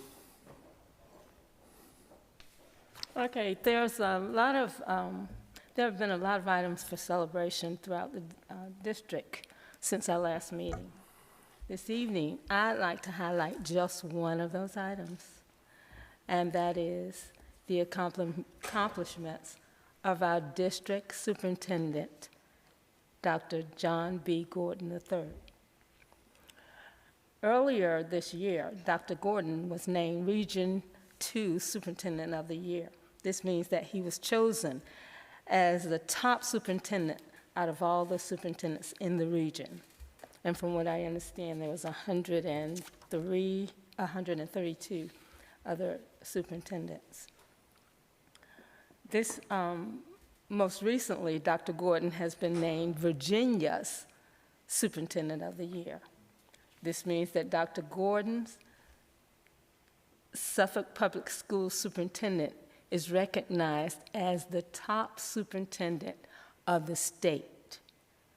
That puts Dr. Gordon on a grand scale for recognition and influence in his field. That's a big deal.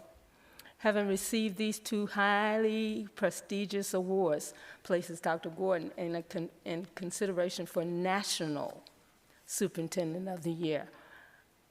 Our division is really blessed to have a leader who is a true testament of excellence. Under Dr. Gordon's watch, since 2019, Suffolk Public Schools has prospered. Student instructional services did not miss a beat during COVID. Schools are fully accredited. The Center for Performing Arts that we saw, part of what we saw tonight from Lakeland High School and the STEM Academy at Booker T. Washington Elementary School was Virginia's first elementary lab school was launched. Those two programs were launched under Dr. Gordon's watch. The division earned a Purple Star designation for its strong commitment to supporting military-connected students and families. Dr. Gordon worked amicably with City Council to secure funding for school facility improvements. Most notably for me is that on Dr. Gordon's watch, my borough, the Northern Borough, had a groundbreaking at Northern Shores Elementary School after over 12 years of advocacy by Dr. Judith Brooks Bucks. Construction is happening under Dr. Gordon's watch. Dr. Gordon, your accomplishments as Suffolk Public Schools Superintendent are too numerous to name. However, they are memorialized. We have them. Suffolk Public Schools is receiving the benefit of your hard work and leadership talents. This is a truly significant moment. Your recognition is a big deal and a testament of your hard work and impact. Thank you for all you've done. Thank you for all you're doing. And thank you for all you will do to advance the mission of Suffolk Public Schools. Thank you, Ms. Fields. Board Member Jenkins. Thank you. Good evening, everyone. There is so much going on right in Suffolk Public Schools right now. Our students are learning, growing, graduating with honors, earning scholarships, performing on stages, competing in athletics, leading in clubs, and showing us every day that greatness happens in our schools. I also want to say how blessed I have been to witness incredible talent of our students this year, from magnificent plays, concerts, performances, to exciting football, basketball, volleyball, and all of the other sports, and the bands. Oh my goodness. They brought back so many memories that Board Member Fields and I were on the sidelines remembering when we were dancers and in the band. To every staff member, employee, student, and family and community partner, thank you for helping make Suffolk Public Schools great. We do not have everything perfect, but we are working, growing, listening, and trying every day. So please continue to let us know where attention is needed and to continue to celebrate what good we have done. That success does not happen by accident. It begins at home with parents and families preparing their children, believing in them, and trusting us with their education. Then it continues with our amazing bus drivers, transportation staff, teachers, assistant principals, assistant principals, meal service staff, security teams, custodians, maintenance, IT, and every person who helps our schools run it with excellence. All of this happens under the leadership of our superintendent, Dr. John B. Gordon.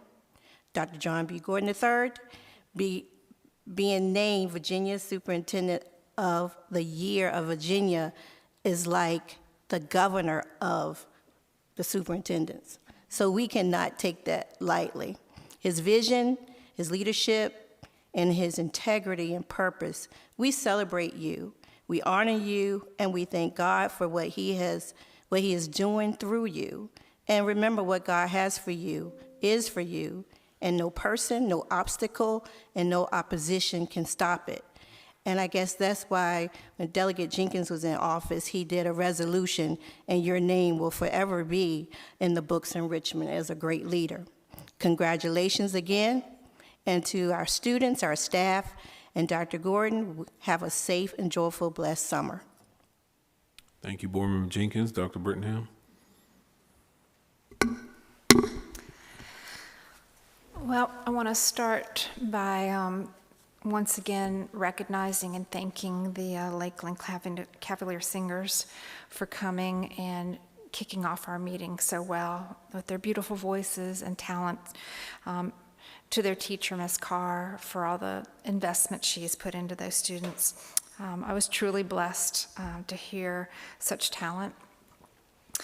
I also want to once again congratulate all the honor grads for Lakeland and the parents. Congratulations, you have seen your students through to 18 years of age, and they're getting ready to begin adulthood with your guidance. So again, congratulations. To the students who participated in the first elementary STEM competition, congratulations on the hard work and your innovation for participating and doing so well. And finally, I want to give a special thank you tonight to the director of CSEP, Director Armstrong.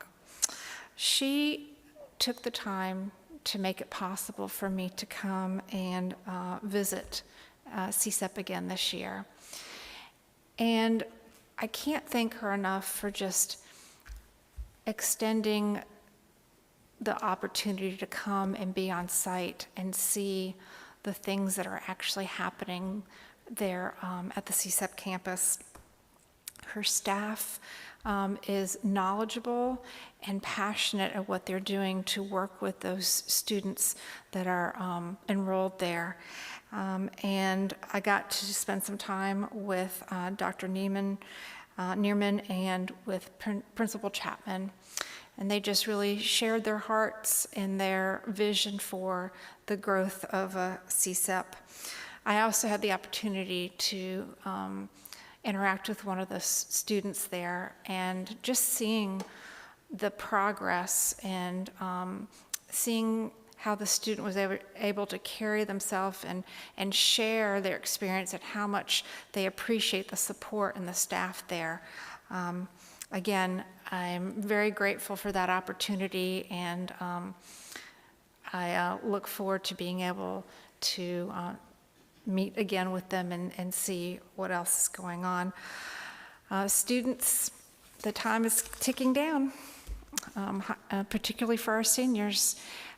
I would encourage you to just soak in the last few weeks here as you get ready to go into finals, and just enjoy this last few minutes of being in high school. Don't rush adulthood. It's going to come soon enough. Try and enjoy what you have here now. And with that, I will say good night. Thank you, Dr. Brenham. Board Member Slingleaf. Thank you. I too would like to congratulate Dr. Gordon for receiving the Virginia Association of Superintendents Award as Superintendent of the Year. That is an honorable achievement. And I would also like to make note to all the teachers and the support staff that we celebrated at a banquet this past week.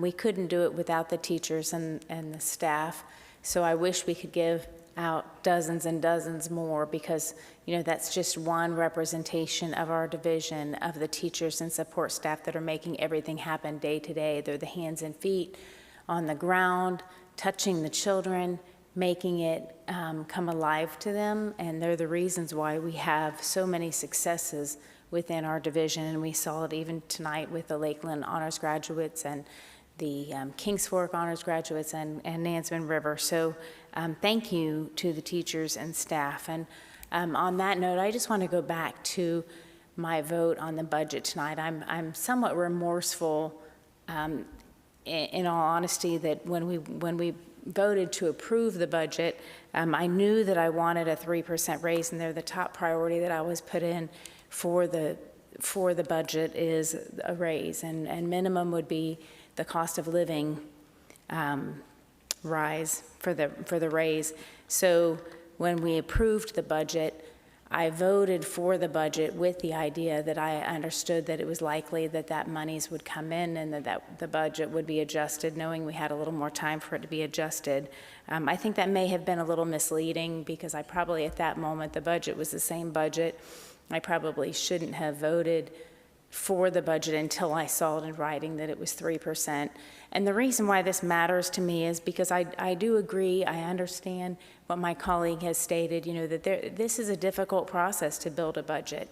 I also understand that if we come to the table with our requests, we should know how to fulfill them, but that's really difficult from our standpoint. I would have never been able to tell you, if we had the $2 million shortfall, where we could have found that money, which was presented to us tonight in the vacancies and the other items that were listed on there. That's not something that the board really delves into. We do not have an opportunity. We don't deal with day-to-day operations and the day-to-day expenditures. We approve the budget, but to say that the board should be able to go and pick through the budget and say, well, I don't want to use this curriculum, and I don't want to use this purchase service, and I don't think we need this position, and this is where I want to come up with the money to fund that, that is, I think it's a little bit misleading, because that's not our job. Our job is to say these are our priorities, and for the staff to be able to try and to do their best to accommodate, which I believe they do their best to accommodate.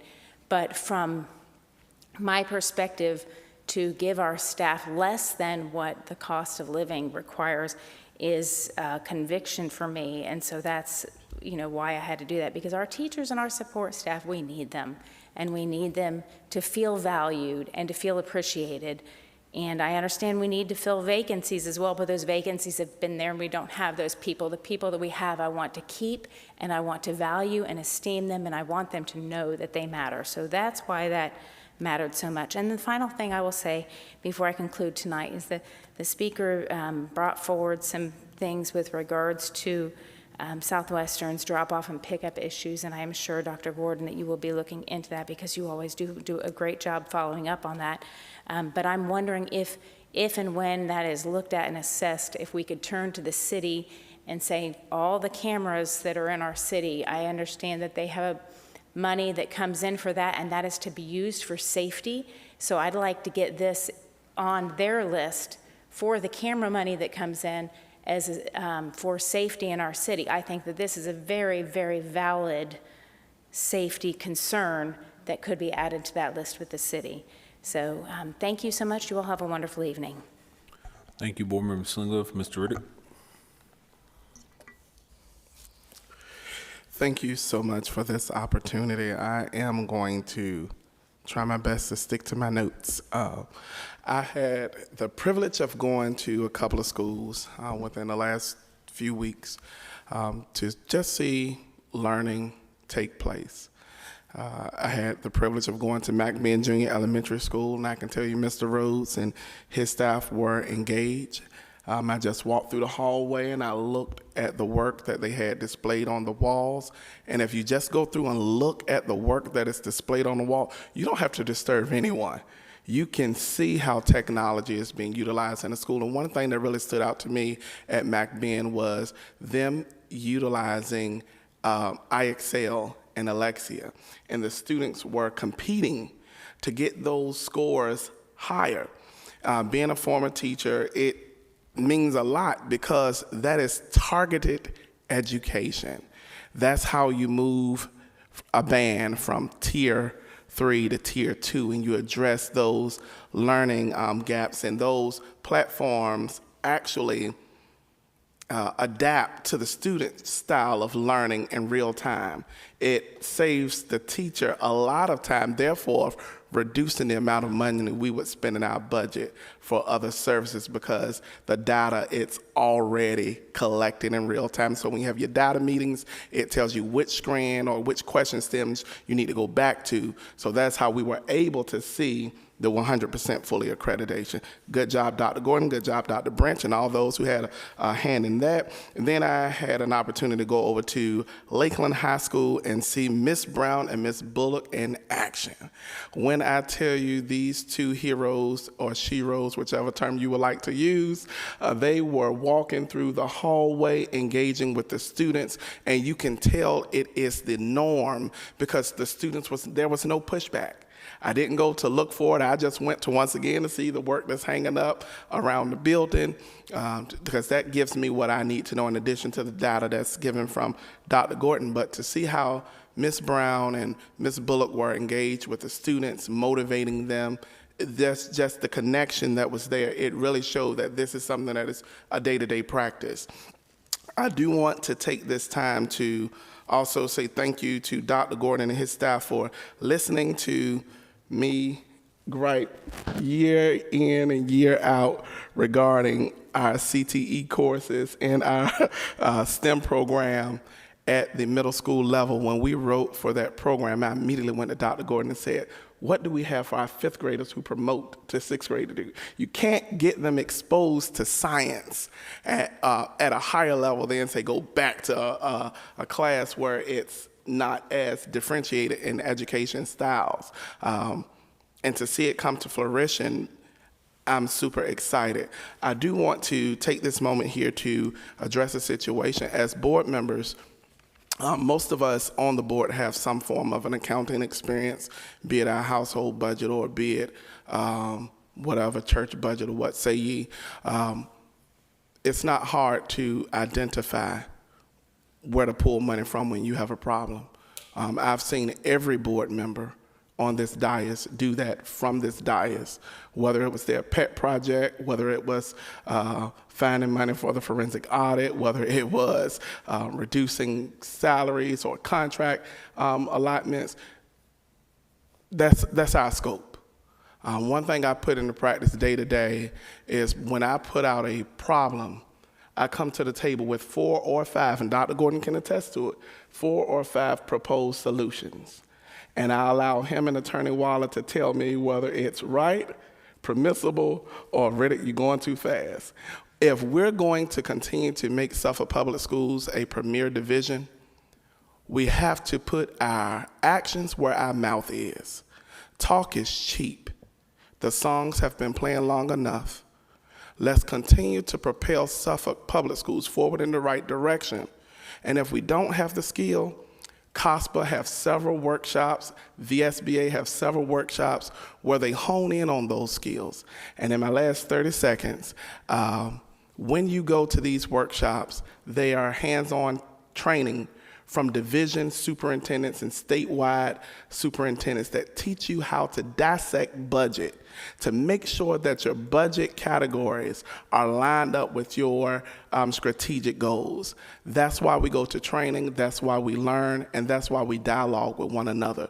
Iron sharpens iron, and if Suffolk Public Schools is continuing to move in the right direction, we have to be one team, one mission. Thank you. Thank you, Mr. Riddick. Vice Chair Howell. I think the best way that I can say congratulations and thank you to Dr. Gordon and all the staff is to bid you good night and safe travels home. Thank you for that, Vice Chair Howell. And I'll do the same. Thanks for everything tonight. We're going to move on to our next item. A motion is needed to go into closed meeting. Motion is needed to go into a closed meeting to discuss the following item and subject as provided for by the Virginia Freedom of Information Act. The discussion and consideration of the reassignment of an assistant principal to a classroom teacher position with a corresponding reduction in salary, which is authorized by Virginia Code Section 2.2-3711A1. Thank you. Is Board there? Chair McGee, I move to go into closed session. Second. All right. Motion was made by Vice Chair Hale, seconded by Board Member Slingleff. Any discussion? Being none, Madam Clerk. Board members, please vote. Board Member Dr. Brittingham? Yes. Board Member Fields? Yes. Board Member Jenkins? Yes. Board Member Riddick? Yes. Board Member Slinglove? Yes. Vice Chair Howell? Yes. Board Chair McGee? Yes. Motion passed. All right, we're going to move to closed meeting. Reminder, only approved electronics, school-issued electronics are allowed. Leave all other electronics outside. Ma'am. Okay. All right, everyone, just leave your devices in front of your, thank you.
All right, I call this meeting back in order. A resolution of certification of the closed meeting of the Suffolk City School Board held on May 14, 2026, pursuant to Section 2.2-3712 of the Code of Virginia. Whereas the School Board of the City of Suffolk convened a closed meeting on this date pursuant to an affirmative recorded vote and in accordance with the provisions of the Virginia Freedom of Information Act. And whereas Section 2.2-3712 of the Code of Virginia requires a certification by the school board that such closed meeting was conducted in conformity with Virginia law. Now therefore be it resolved that the school board hereby certifies that to the best of each member's knowledge, number one, only business matters lawfully exempted from the open meeting requirements by Virginia law were discussed in the closed meeting to which this resolution of certification applies. And number two, only such public business matters as were identified in the motion convening the closed meeting were heard, discussed, or considered by the school board. Board Chair McGee, I move to certify the results of the discussion in closed meeting. Second. All right, motion was made by Vice Chair Howell, seconded by Board Member Slingloff. Any discussion? Being none, Madam Clerk. Board members, please vote. Board Member Dr. Brittingham? Yes. Board Member Fields? Yes. Board Member Jenkins? Yes. Board Member Riddick? Yes. Board Member Slingloff? Yes. Vice Chair McGee? Howell? Yes. I'm sorry, Vice Chair Howell? Yes. Board Chair McGee? Yes. Motion passed. All right, is there a motion on action of the closed meeting? Board Chair McGee, I move to uphold the recommendation of the superintendent.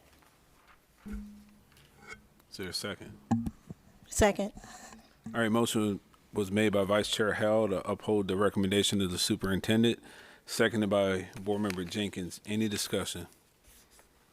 Being none, Madam Clerk. Board members, please vote. Board Member Dr. Brittingham? No. Board Member Fields? Yes. Board Member Jenkins? Yes. Board Member Riddick? No. Board Member Slingloff? No. Vice Chair Howell? Yes. Board Chair McGee? Yes. Motion passed. All right, the remaining items are information items. That's it. Everyone have a good night. Meeting adjourned.